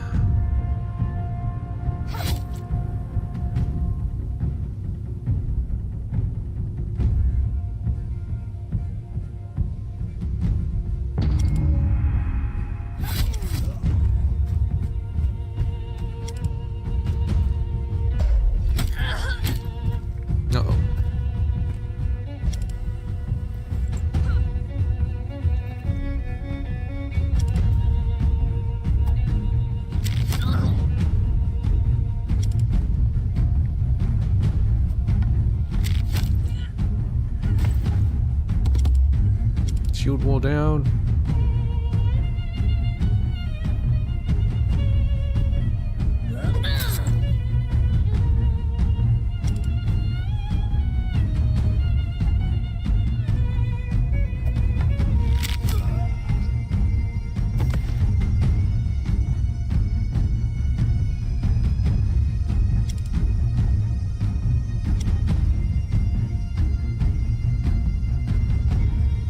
Kind of blocked here.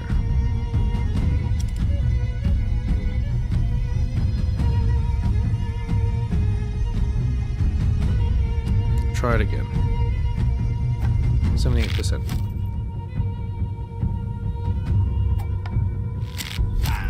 There we go.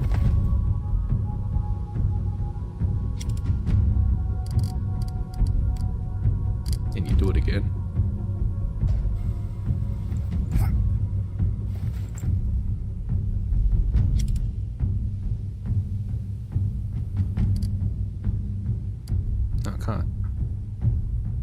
can't just straight up shoot.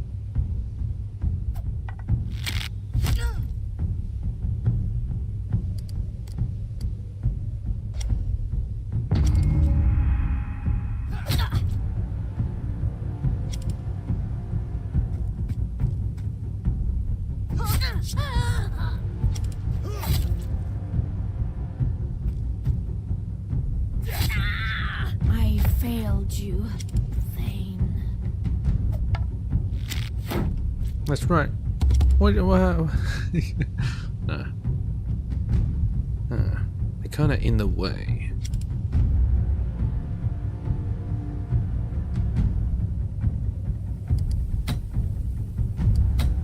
Got no punches. It's not good.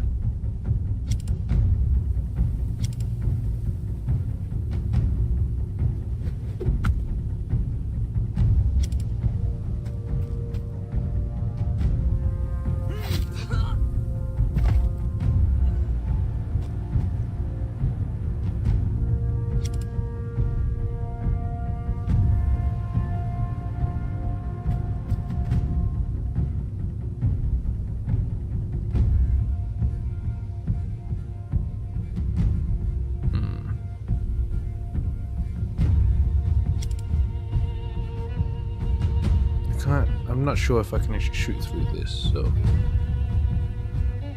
yeah. Should I poke? That should inspire.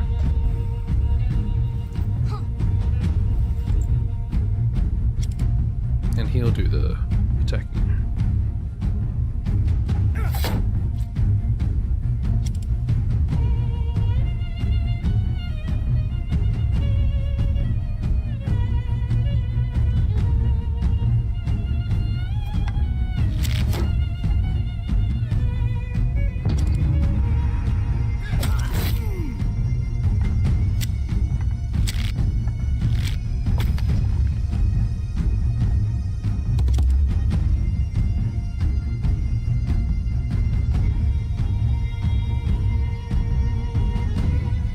Can't do anything about it. If he's stunned.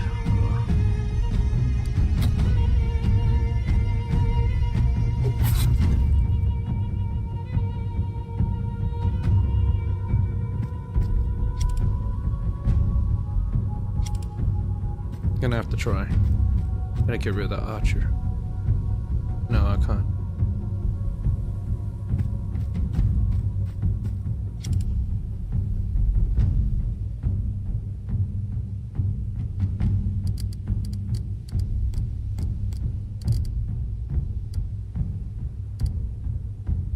Let's do a damnation on this guy. Oh, damn it.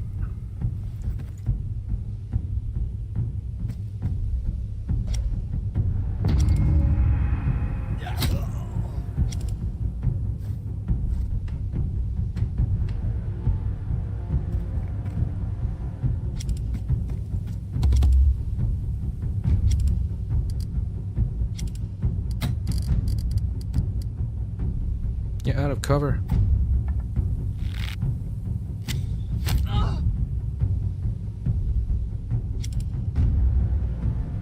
%. Come on. Very good.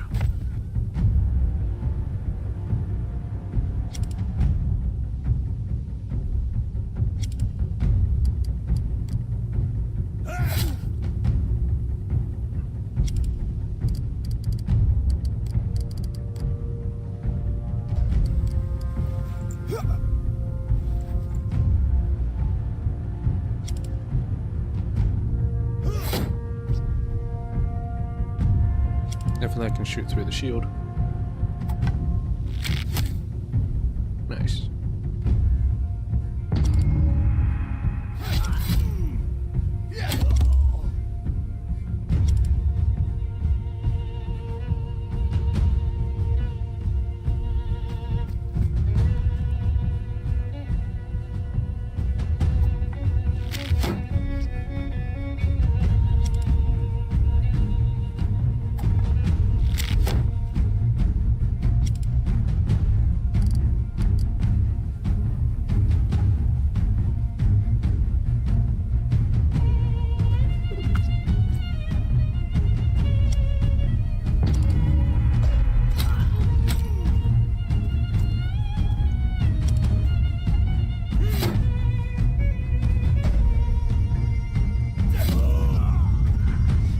worthy opponent.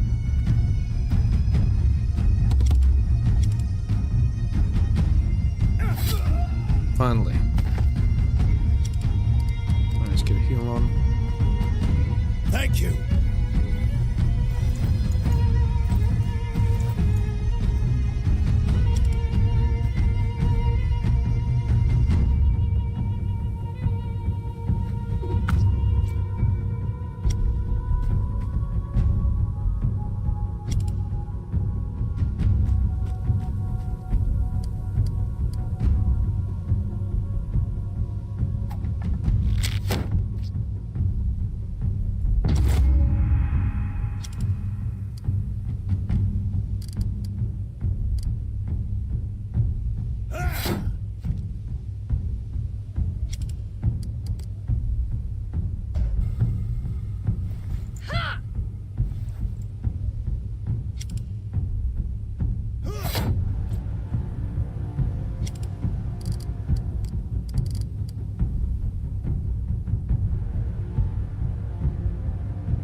Nine and harried.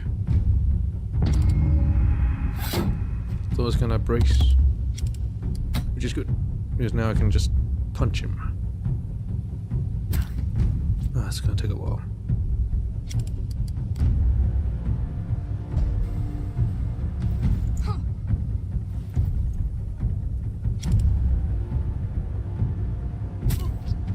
One more hit.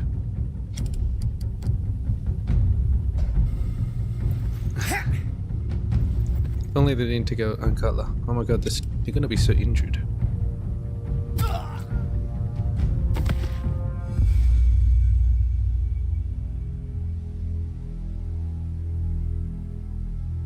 Critical.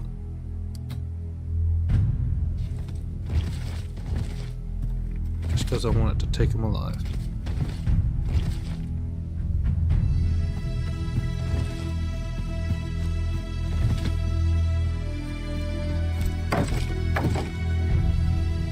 Alright, let's switch party because they're way too injured.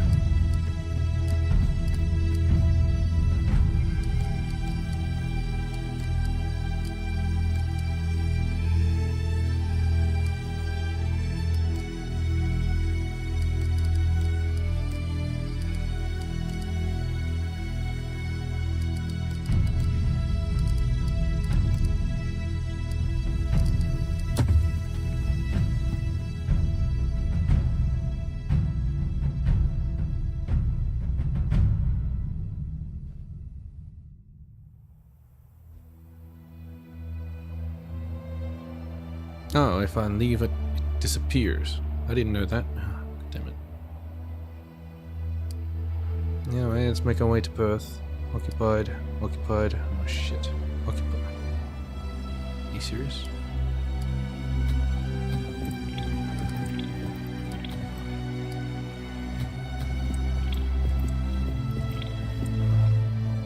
You and your herd are making your way through a mountain pass lined with dense foliage. It's a sort of gnarly shrubbery and rugged conifers that's stubborn enough to live in the mountains.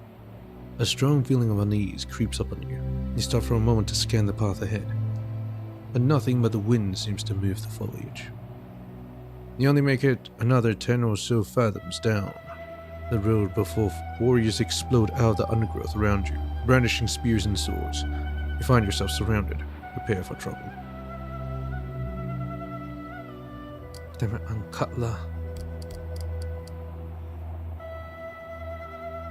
Fatigued.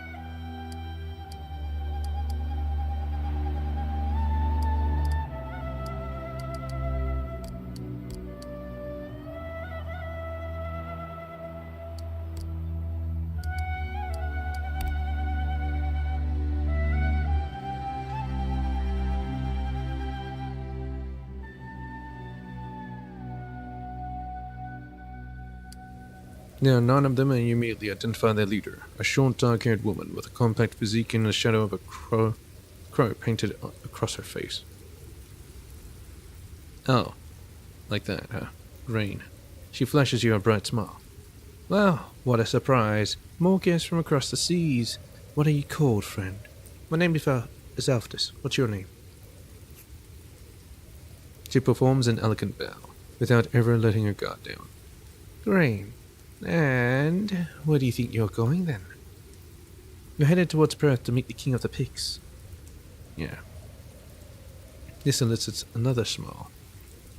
Just fancy a chat, right? All friendly and such. What do you mean when you said more guests?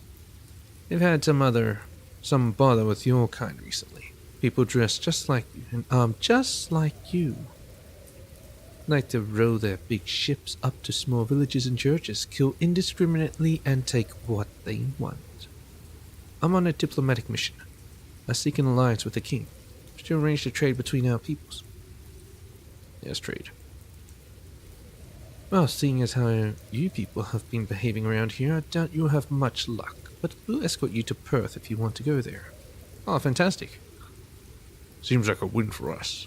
We were going to Perth anyway, yes? Assuming this doesn't turn out to be a trap, which seems the most likely outcome from where I'm standing.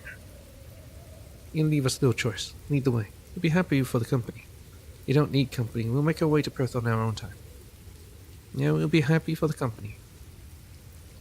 The warrior woman's face splits into a wide grin that adds symmetry to her crow tattoo. No fight today, lads. This turned out much better than I expected. Let's get these people to Perth. Travel to Perth. Well, I want to rest first. God dang it.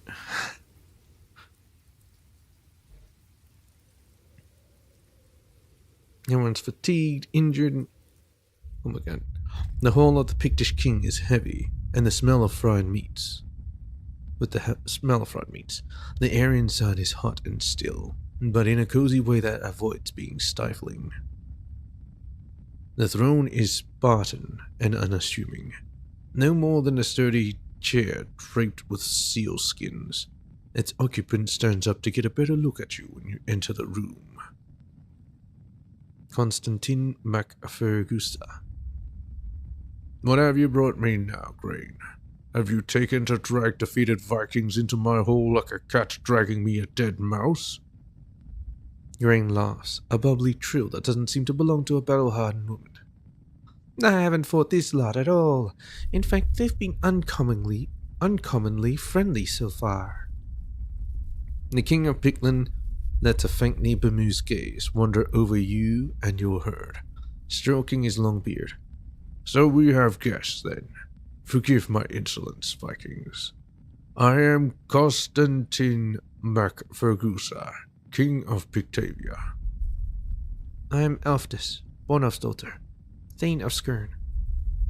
You're the first of your kind who's bothered to come here and introduce yourselves. Mostly you just burn down villages and kill monks. Yes, so everyone is very keen to tell us. Constantine bursts out laughing at Catil's interruption. Very well. I'll attempt not to judge you by the actions of your countrymen. Why have you come here, then, if not to burn and pillage? I hope to build an alliance between our peoples. Wish to establish trade routes between our lands. Constantine MacFergusa sighs heavily and waves a dismissive hand before him. I mean you no offense, but I have no reason to trust you. And with Conall Mac Taig snapping at my heels, I have enough on my hands right now as it is. You are welcome to stay in Perth for as long as you wish, and trade with our merchants. Grain, my dear, will you please show our guests out? Why is everyone denying me? I just want to trade.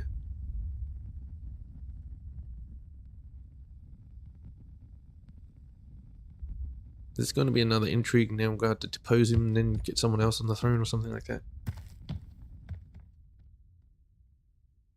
Maybe we can talk to Grain.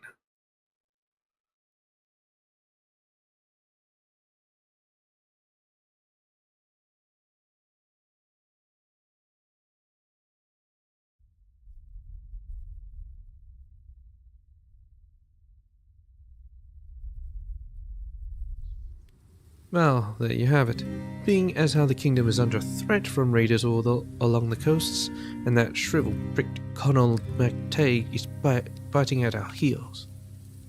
Constantine mentioned Conall MacTaig as well. Who is he? She snorts derisively. Just one of my many blokes who want to be king and serve the king. Only this one has an army somehow. Know what I think? I think those Northumbrians are funding it. Anyway, don't worry yourself about it. As soon as Connell finally gathers the courage to attack, I'll kill him myself. Tell me something. Why the crow tattoo? She gives you a coy smile. Well, a crow flew into my face. This is the mark it left. Okay. She pauses a moment to enjoy the looks on some of your herdmen's faces. Then she giggles like a little girl. Nah, it's in honor of my goddesses, the Morigna. You're not a Christian. Sure, I'm Christian. The Lord is my shepherd in times of peace, but in a fight, I need the Morigna beside me. Tell me about these goddesses of yours. They're Babe, Maka, and Anand. They fly as crows above the battlefield, foretelling of doom and death in battle. They're not what you'd call guardian angels, really. Mostly people fear them and abhor them.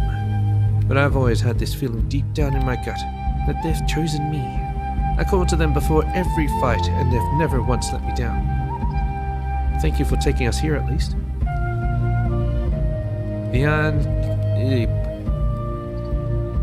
With a spring in her step, the warrior woman sets off down the path towards the bottom of the hill where her warriors are waiting for her. That went about as well as I expected. About as well as I expected. I suppose we should wait for a spy to show up and invite us to talk to this colonel in a forest camp somewhere.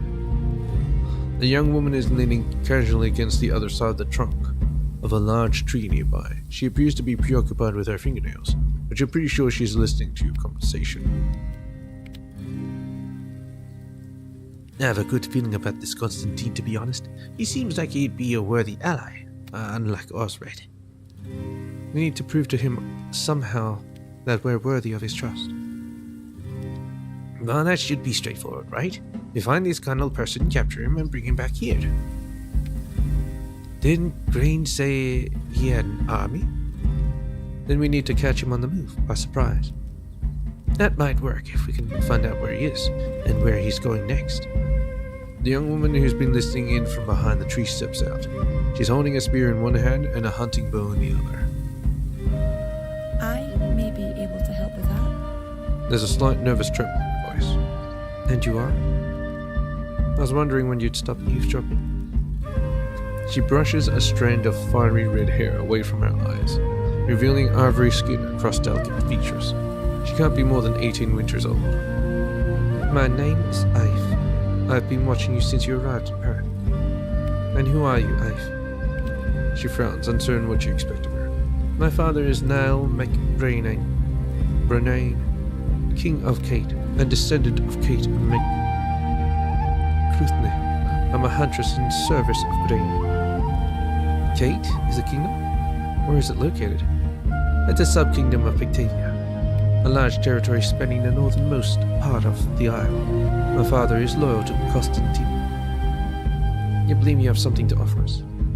Don't appreciate being watched in secret. Suddenly self-conscious, her voice drops to a mumble. She draws circles in the sand with a dirty sandaled foot while she talks. You want to kill Colonel MacTaine? I really don't like eavesdroppers. That's the plan. I know a girl here who has relations with Connell's master of arms, Caeltrim. She'll know where Caeltrim is. If you find Caeltrim, you'll find Connell. Will you take us to this girl? Aye, but I want to come with you. To fight Connell. Why? She blushes furiously now. I want to see you fight. What do you care how we fight? I've heard of your people, Vikings. They say a lot of things about you. I want to see for myself. Alright, sure. There's no hint of relief or happiness on her face. She is completely transfixed by her own feat. Alright, good. Follow me.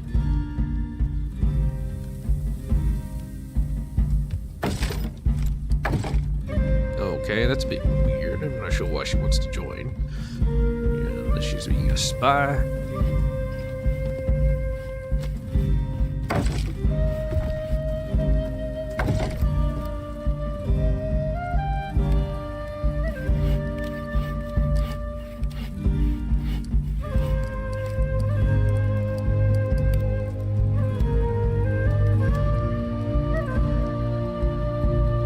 What's in here?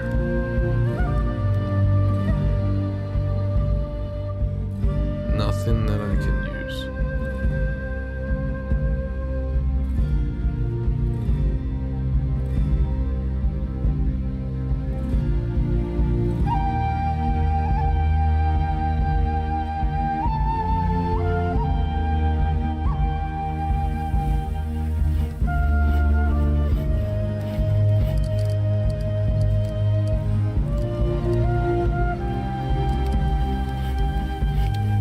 Well, we'll explore the place. Look for the harbour master and shut.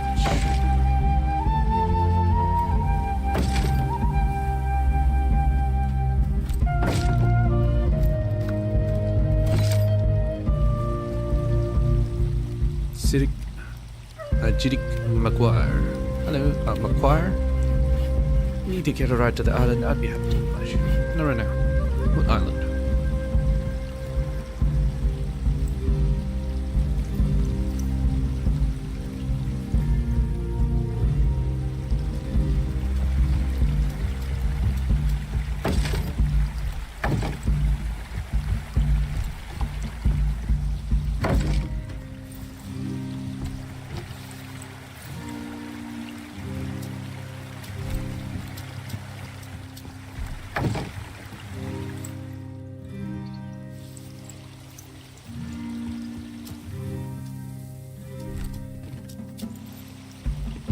You trade? The woman who tends this store is dressed quite differently from the pigs that surround her. She likes the blue patterns that adorn her skin. Their skin. Male fable. If you need food or herbs, you've come to the right place. You look different from everyone else here. Aye, I'm almost as much a stranger to this city as you are. I hail from Del Riata, a kingdom to the west. Our people are called the Gales. We've always had close ties to the pigs, but our customs differ, as you've noticed. The whole tattoo thing, we don't do that. Let me see what you have. You're the decent bargain, but you should know I reserve my best prices for loyal customers or friends of my disagreeable. It's always disagreeable when it comes to wood. Doesn't trade in valuables. Not interested. Oh, shit. One ration for 0. Well, since it's disagreeable, I don't care. I'm not getting it.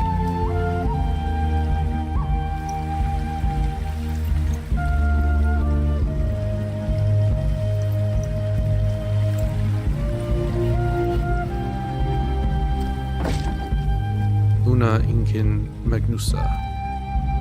A big woman with plump red cheeks is sitting with legs primly crossed, gorging herself on berries. She's absolutely tearing through her supply. When she spots you, she meets your eyes with a guilty look, then slowly sets down her berry bowl. You look like traveling sort. Here to buy food for your journey. If you've less at any, sure. Your stock must be good if you have hard time keeping your hands off it. She beams with a flourish. She produces a bowl of salted meat strips. Aye, that it is. Yeah, try these. Alright, let's try one.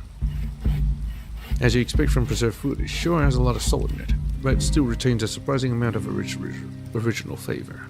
What do you think? Pretty good, yeah. The pigs increased by 1. The bride immediately straightens her posture. I knew you'd like it. You want to see what else I have for sale? Show me your stock. I'm not one to turn down good from anyone, but you can't get my best prices with a reputation like yours. Disagreeable. Although I'm not too interested in it. I have enough food. Didn't see anything like it. Don't understand. Most customers. Sorry. I'll be back.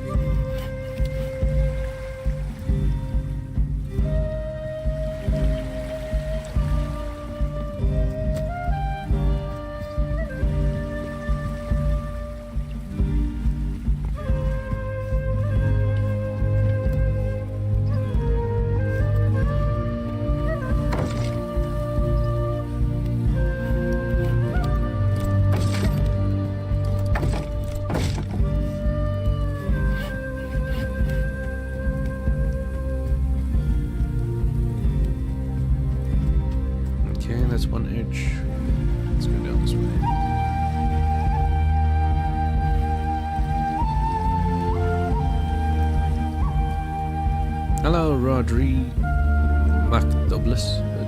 Douglas. A burly man stands in front of a small farmhouse with much up to his elbows. With mulch up to his elbows. His face is screwed up in concentration, all his attention focused on the attempted removal of a particularly gnarly root. One of the women in the farm whistles out loudly to get his attention when she sees you entering. The man wipes sweat from his forehead, leaving a thick streak of earth behind. You're a dangerous looking bunch. What do you want? Do you know a woman called Kyre? The man's expression suddenly gains a hard edge. It's difficult to tell if he's merely suspicious or outright hostile. I know her. I'm told you have something that belongs to her. She's seducing women now. Don't tell me she's fucking you. Get your mind out of the gutter, pig. Not yet. Working on it, though. I assure you I'm doing no such thing. He puffs up his chest and places both hands on his waist. It's a pose clearly meant to intimidate, but it most of all makes him look comical. But she sent you to get the horn. Tough luck, lass. She gave that horn to me as a symbol of her everlasting love. Last I checked, forever isn't quite over yet. Give me the horn or I'll take it from you. I'll give you 25 pence for it. Not bad for an old keepsake. Why hang on to a trinket? You've clearly lost Kyre's love. The horn will change nothing. We had some good times, we did. That girl isn't right in her head, but she's certainly intense. Being with her is like lighting your heart afire. Let you know you're right, it's over. It's been over for years. There's no reason to hold on to this anymore.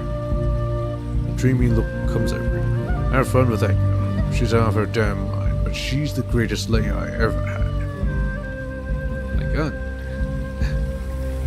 How many people did she sleep with?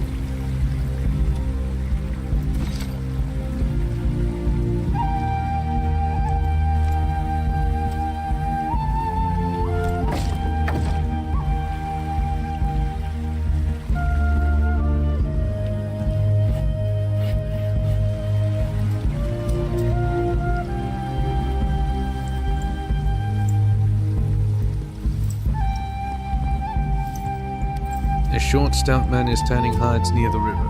He waves you over when he sees you eyeing his work. Oh, there, travelers. You look like a dangerous bunch. Might tempt you with some fine hides from the lowlands, or perhaps meat fit for a king's dinner table. I take it you're a hunter? That I am. I live and hunt in the lowlands to the south. Everything you see here is the product of my own work. This isn't much of a marketplace. He chuckles. You should be able to find everything you need if you look around. What are you after? He sells herbs and medicine around here. He nods towards the tent a few fathoms behind you, where a young woman unadorned, her tattoos is haggling with a customer. The gang of the girl over there is well stocked in that sort of thing. Otherwise, if you can stomach it, local wives get the advice and remedies from the witch on the river. Do you sell preserved meats? I can sell you what I have, but it's not much. The farm woman down the road, Una, has better stocks. Where can I buy salvage? The hunter scratches his bushy beard thoughtfully. Only place I know that is from the blacksmith himself.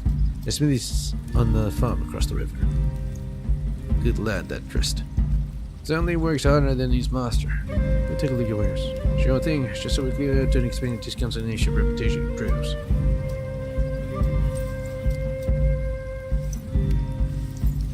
$13 valuables for one. Alright, some other time. Yes, some other time. Don't take ages.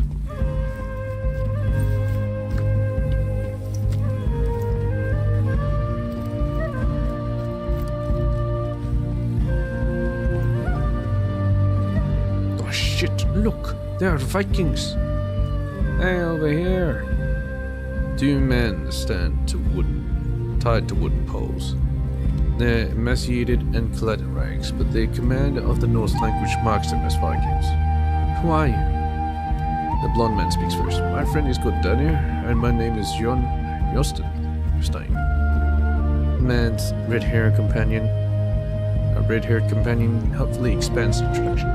Jostein the Braggart, being how you are commonly addressed. Jostein snaps angrily. Yeah, thanks, Dana. Your contribution is appreciated. Turns back to you. Where are you from? You sound like a Ute. I'm Alftus. I hail from Skern, on the west coast. Good ear, I'm from West Jutland. Great, my friend here is from Jutland too, down in the river near the border to Saxony. Give me the rest of my life story while you're at it. Jostein shakes his head and chuckles. You're a dick. Where are you from, Jostein? I'm glad that you care. A trade salesman on the east coast of Sealand. It's basically a geet. You're basically a Saxon. Denner shrugs with a smirk. How'd you get into this predicament? We joined the crew of the Visunder. Jostein is a skald.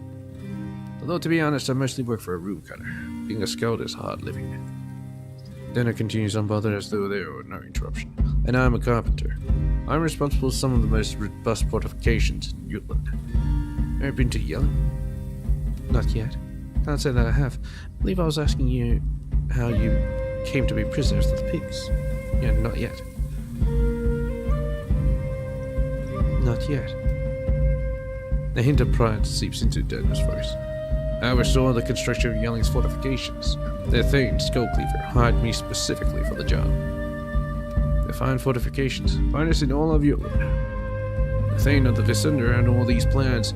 He wanted to build a settlement on the coast of Pictavia and bring his entire clan over. It came along to immortalize his efforts and Denner to fortify the settlement.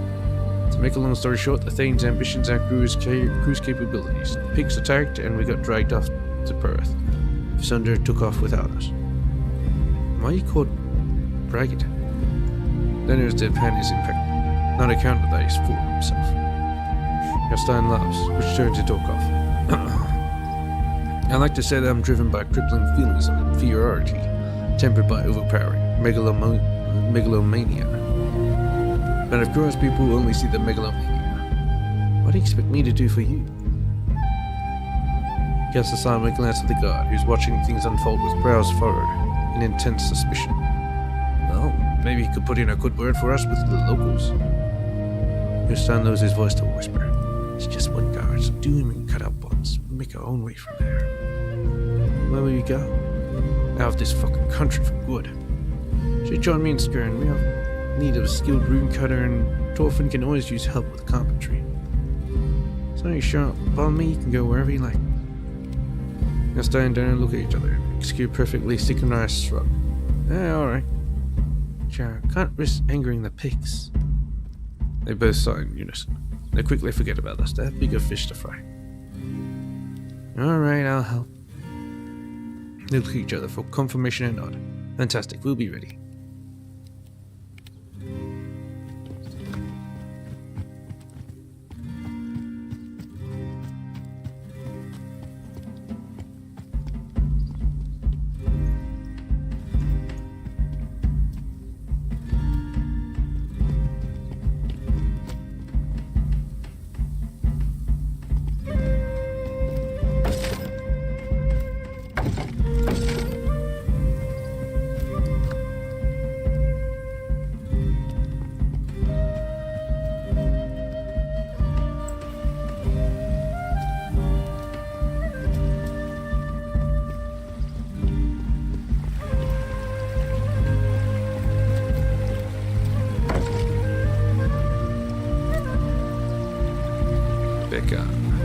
Hello.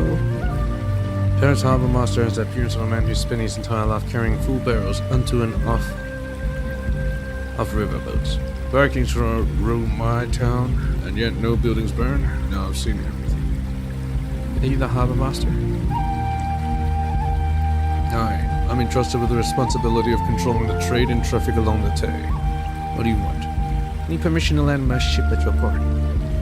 He squints suspiciously. And what kind of ship may this be? A harmless freight hauler, I'm sure? It's a warship. The name Miss Drekkie. Sure, the Drekkie is quite harmless.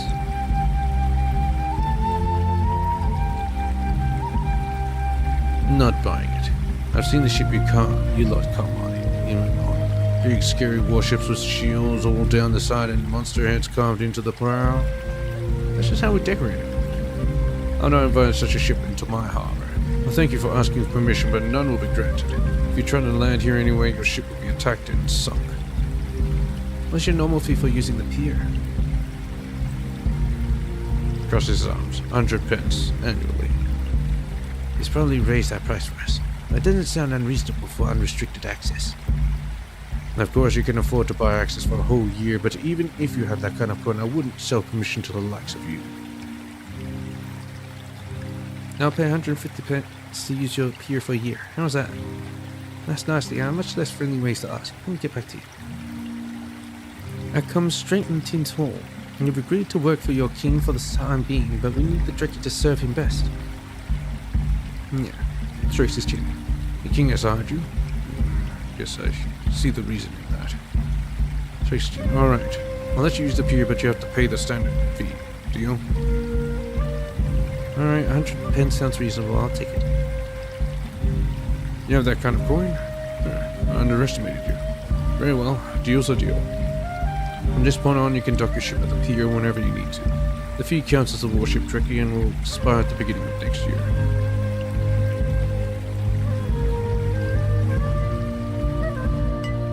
What's a bleak? Nice.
It's meant to be the witch.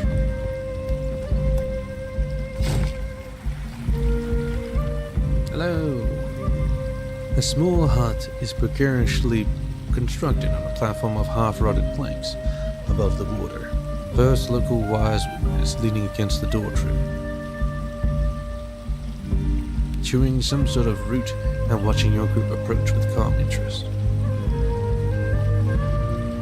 She spits the last of her root into the river and detaches herself from the door trim. Her voice is gravely and driven. I've heard of you, Northman. You look like trouble. She grins, revealing blackened and crooked teeth. I like trouble. I take it you're the witch. My name is Altus. Are you the witch? Might just be a little more trouble than you're expecting. Yeah, my name is Altus. You can call me that if you want. And I'll not take it as an insult when it comes from you.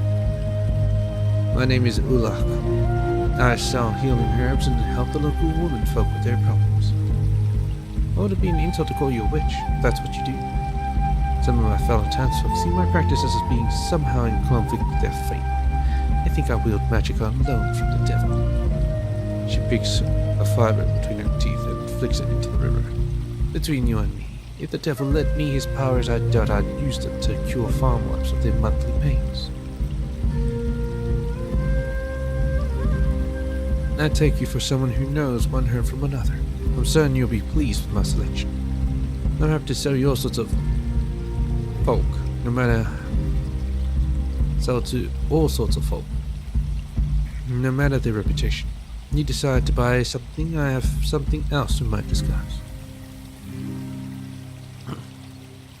Says she wants me to buy something. Alright, I'll buy one medicine. Good, very good. Listen then, I have a question for you, if you don't mind, a personal one. You're clearly not a Christian. To what gods do you pay tribute? Our gods are the Aesir and the Vanir. They live in Asgard where Odin and the Allfather ruled them. I keep to that myself. No gods you've ever heard of, and too many of them to name. Aesir and the Vanir, yeah. I'd heard that you were pagans, but I don't believe such things about a woman unless I hear them from my own mouth. And I'll tell you of my trouble, and I trust you to denounce me for a devil worship. There's another healer, Lathir. She lives alone up in the highlands, and she resents me. Couldn't tell you why, just an envious shrew by nature, I expect. That latest spot of spite has moved her to curse the community I protect. I think in the hope I'll get the blame. She's erected curse poles around town, turned against the farms. I found one by chance and took it down, but the farmer saw me, of course. He assumed I had put it there in the first place to get. Have you helped me find the rest of the poles and take them down? There's a handful of my best remedies in it, and I'll lower my prices for you in the future. Alright, how do these poles look? Their branches tied together in a cross, reminiscent of the shape of a man, with a measure of wool hanging from them. You know what? There are more of them. I last saw Lathir in the market the other day and confronted her about it. She was very proud of herself and made no effort to hide that she erected 5. That makes 4 without the one I took down. What do these poles do? They attract evil spirits and turn them against the land. I don't know what the outcome of such a curse will be, but you can be sure it'll be bad. How do I take them down safely? Just knock them over. They're safe to handle. The ill effects are slow to take effect. I'll take care of it. I'll think about it. Think for too long, and I may well have been burned by the stake by the time you make up your mind.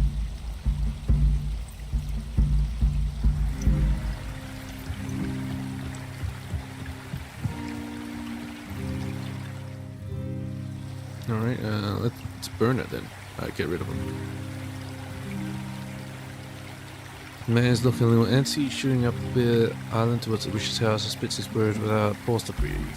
Ready to get out of here? You ready to get out of here? Because I'm ready to get out of here. Sure, take me across the river.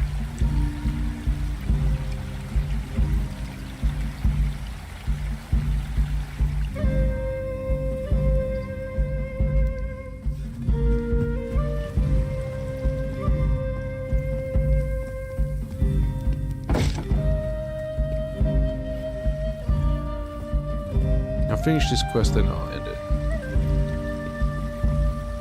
Hey, a shovel.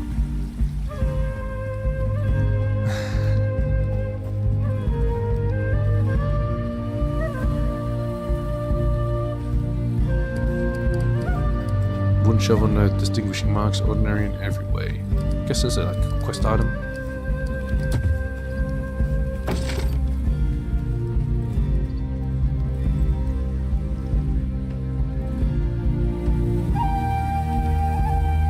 Maybe I should talk to the guard first.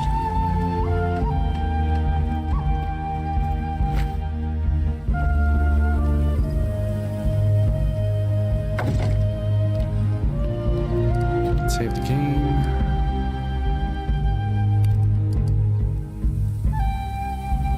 Hey, Bjork McBear. A burly warrior leans on a spear, chewing on a straw. He regards you through narrowed eyes, but says nothing when you approach him. Stab the guard to death, knock out the guard, not politely and leave. Hey there, friend. You are in charge of these two? His eyes narrow even further still. They don't look like they're important to me, but is it absolutely vital that they remain in captivity? He shrugs. What am I to say? Alright. Would 10 pence convince you to leave your post for a few minutes? Diplomacy 2. Offer 80 valuables. You must have been standing here for quite some time. If I were to hand you 4 pence for an ale, I could make these sorry sods somebody else's problem. My name is Elfdus. I'm an important ally of Constantine. I need you to let these people go. These people go? They're of vital strategic importance. Alright. The guard cocks his hand to the side and the corners of his lips turn downwards in appreciation. Aye, I've heard of you. Mostly good things. Alright, if you say these people should go free, I'll release them into your custody. Wouldn't mind sitting down for a bit anyway. Guard sidles up to the captives, cuts their buns unceremoniously. Go on then, piss off. Constantine goes out and salute as you run past. Much obliged, Thane Elfdus. He shuts at his shoulder. Yeah, thanks, as we see you back in skirt. Oh, it was that easy. I should have done that to begin with then.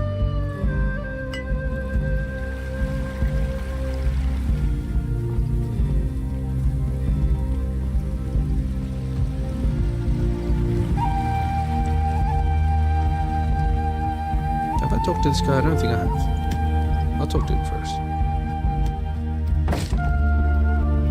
The red-faced farmer stands at the head of a group equally irate farmhands. Boy, you! What do you think you're doing with that? You aim to curse our fields? I'm taking it down, you oaf. This is not what it looks like. I see what this is going. We are better trained and better armed than you. Let any man who values his life leave at once, and let no disparaging words be spoken against his honor. Several of the farmhands exchange looks and then stealthily back away, too intent on keeping an eye on you their master doesn't seem to notice. These godless barbarians are trying to send evil spirits against us. Let's get them, lads.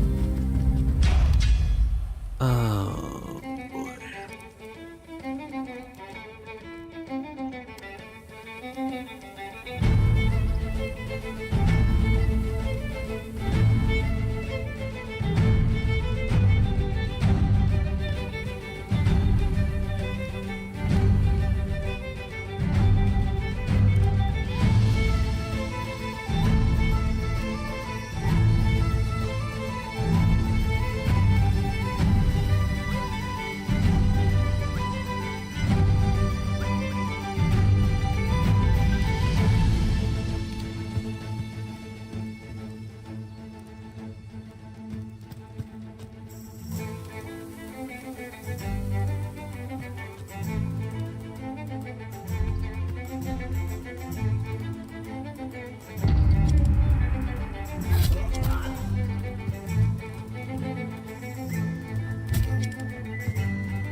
Show me where you are.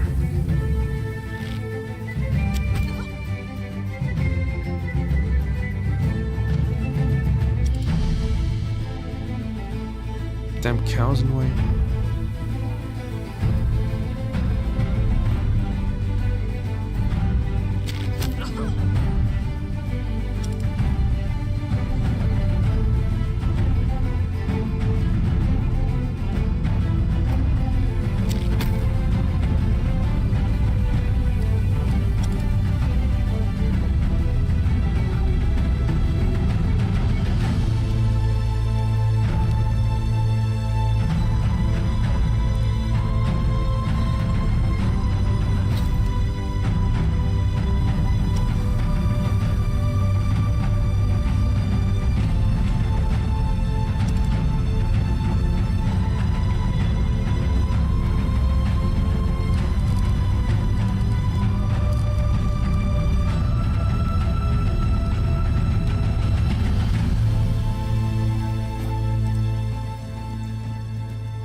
starting here.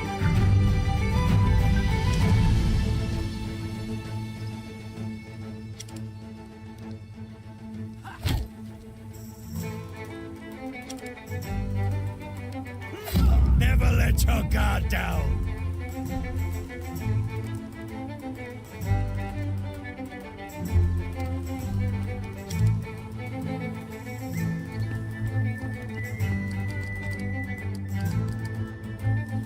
Let me aid you. Good. Good.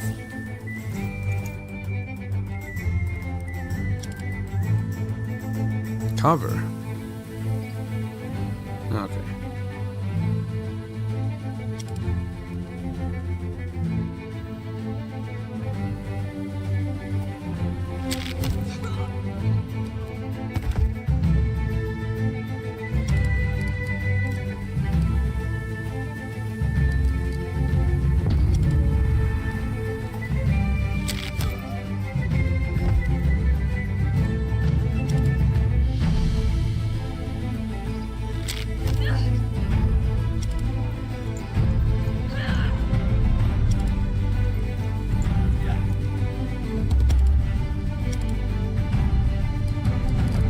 Do I have charge? No.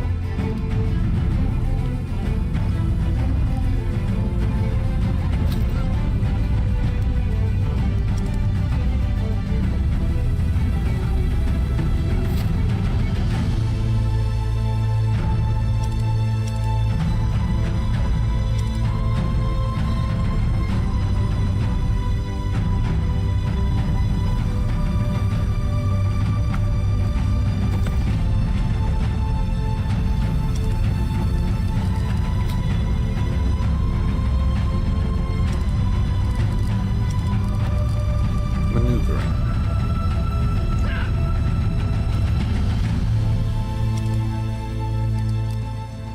Actually, it wouldn't matter because he's unarmed.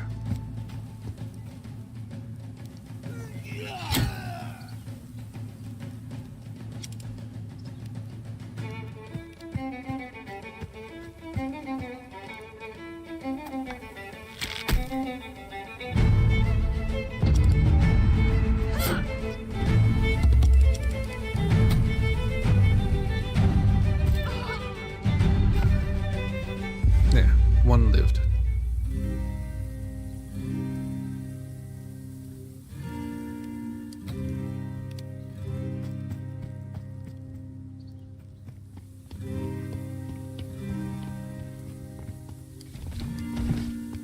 Well, I killed a whole bunch of them.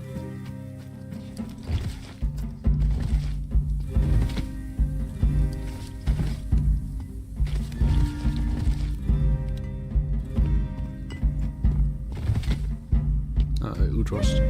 An old man wearing leathers of a blacksmith sits in front of the smithy, reclined against the wall. He looks like he's sleeping, but he glances at you out of the corner of his eye. Annie and Smith, well met. Do you take commissions? Go away. We don't serve your kind here. My kind, meaning people with their pockets full of coin. Listen, any insolent fool, you'll serve me and I'll forget the insult. You're my kind. Meaning strangers.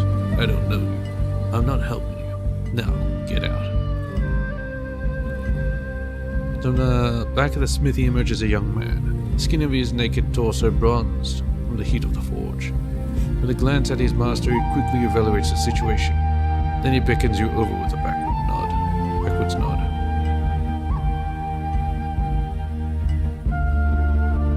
Your master is stubborn as a goat. Myself or the work of an apprentice?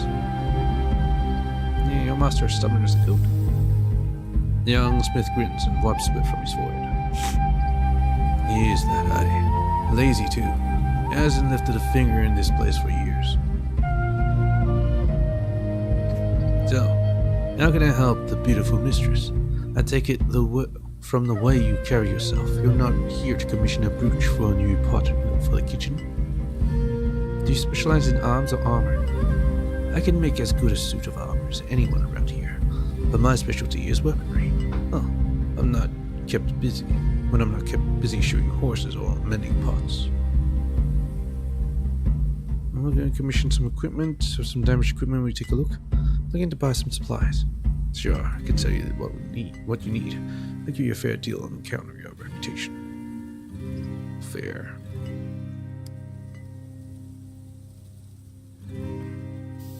Fair I would. Oh, not that much.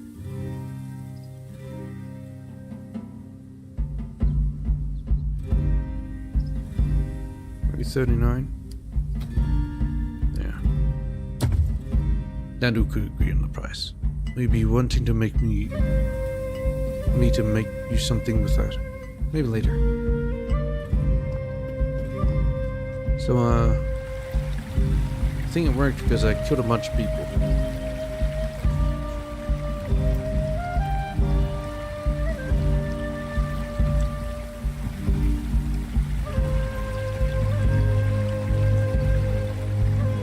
The Vikings return. Does Lathir's curse still linger upon the city? The footballs are being removed. I need your advice about a disease. Alas, someone asked about a bloody disease. I don't mean to be insensitive, but I'm just about fed up with curses and evil spirits. Describe symptoms of the hellsalt. I have heard of similar ailment. I believe it's caused by the bite of some tiny forest creature. The Macbilla clan has been greatly troubled by it, and they know how to treat it. I'm afraid that's trouble, my friend. Barak is the greatest curse of Constantine's opponents. He alone, among all the clan leaders, has resisted the alliance. These clan attacks, all who intrude upon their home. Perhaps he'll listen to me. I am not a picked after all. When we have to fight his clan, so be it. We need that cure. That'll only make things worse. Old Barak may hate Constantine, but he hates foreigners even more. If you insist on seeking a cure there, you can find the Macbilla clan in the forest southeast of Perth. Be sure to come prepared for it.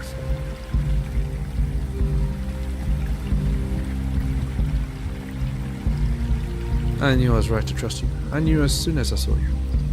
You're like a dark cloud lifted above my home. Here are my best remedies for your trouble. And if you wish to buy more, I'll offer a discount on my prices as promised. Give me a look. Generous. Meaning I should buy? I have plenty of herbs, actually. You sneak convert. What I might want is hides. 20 hides? Sure. Let's hope you won't need it. Let's hope so too.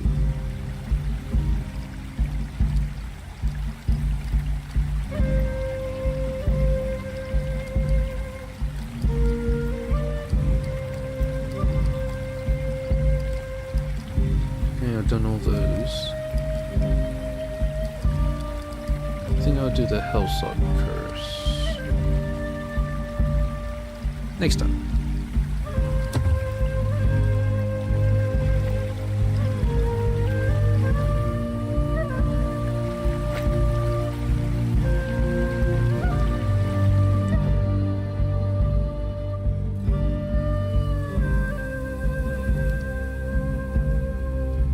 Hell?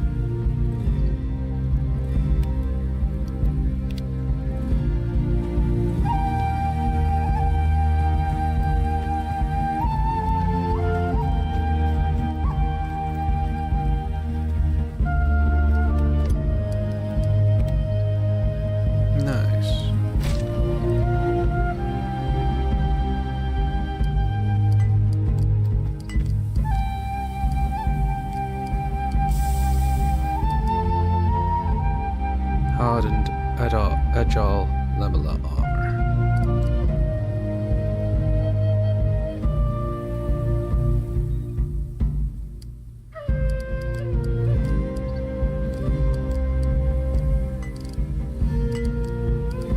Guess I could use it.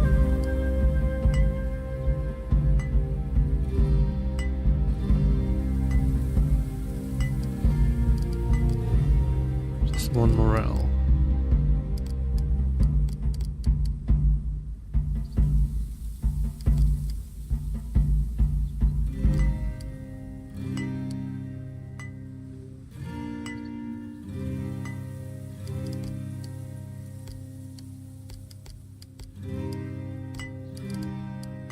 You can have it then.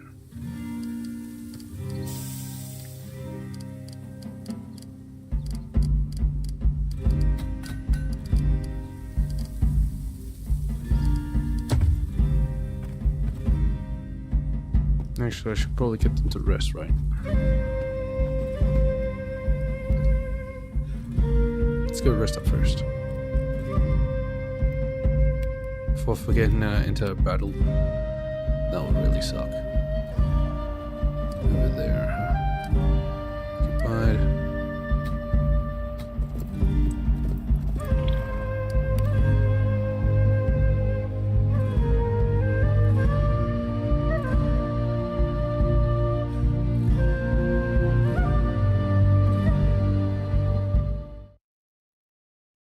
Nephew. To her to actually go out hunting.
Too bad the meat will spoil.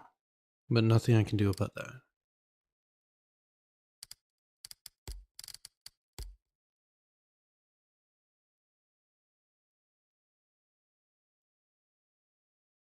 Injuries is assigned to Rustfire in this shift. Shift. I see.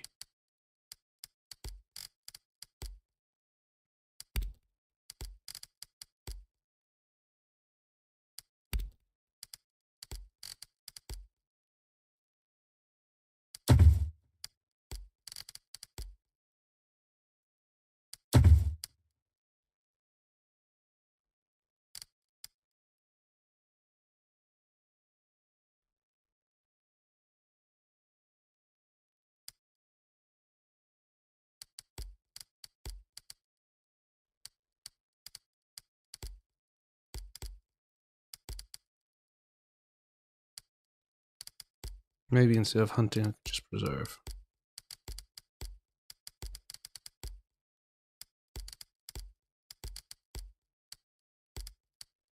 Yeah, that's better. Gunnar could probably actually repair a bit. But who actually has higher repair? I think it's Esleefer.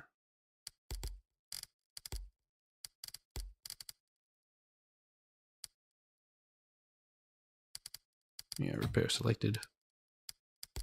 Is my crafter Ingram? Yeah. Let's see. Do I need to craft anything? No, maybe not. Let's just leave it like that.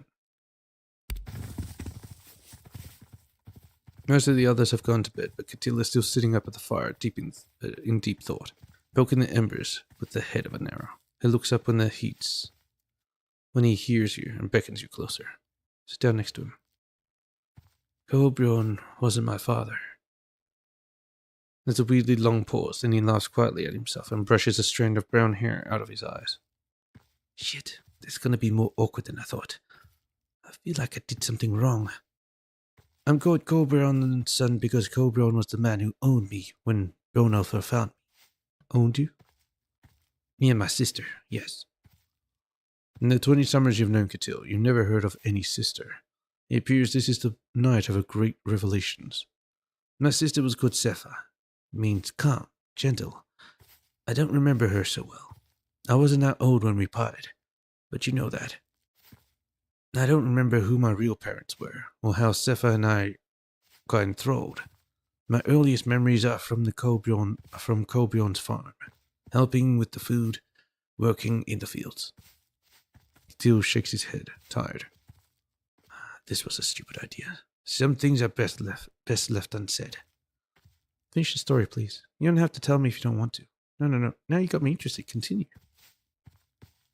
Yes, you're correct. Yes, your father came to the farm with his ship. I remember Grimuffa was there, and Holman, and some of the other men. If you remember correctly, the journey from which your father brought Catil home was north to Adger, then up to the coast of Rogaland. That would put this farm on the west coast of the Northlands. Colbjorn had been treating us worse and worse. I remember he was going through some trouble. Grown-up stuff. Too nuanced for an 8-year-old to understand.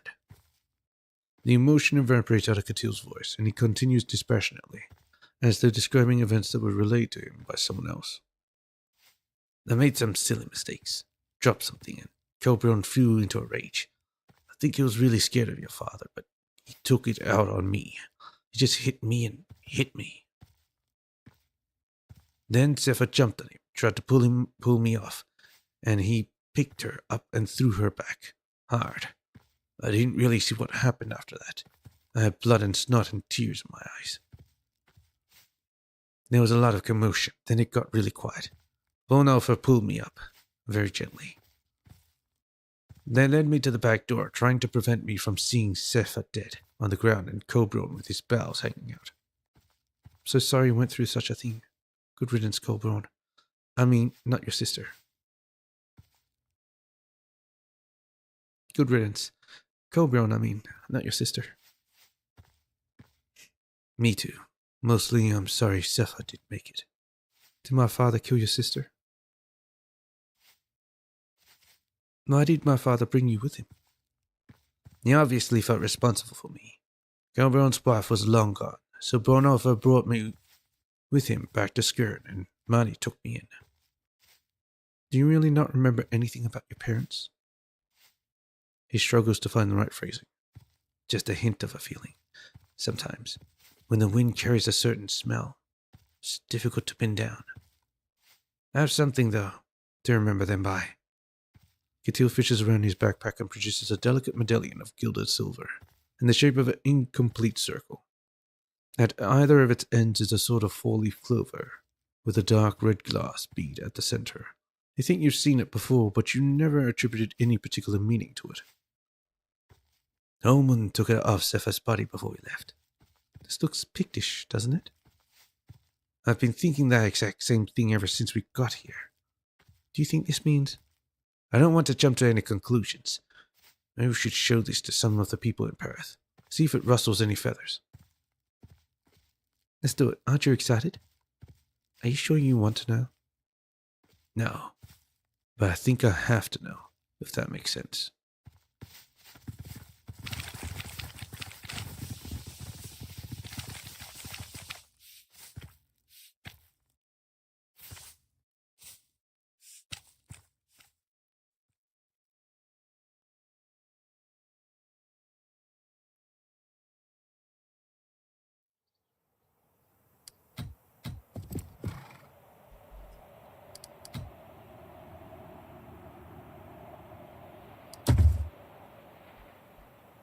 Well, that'll have to do for today.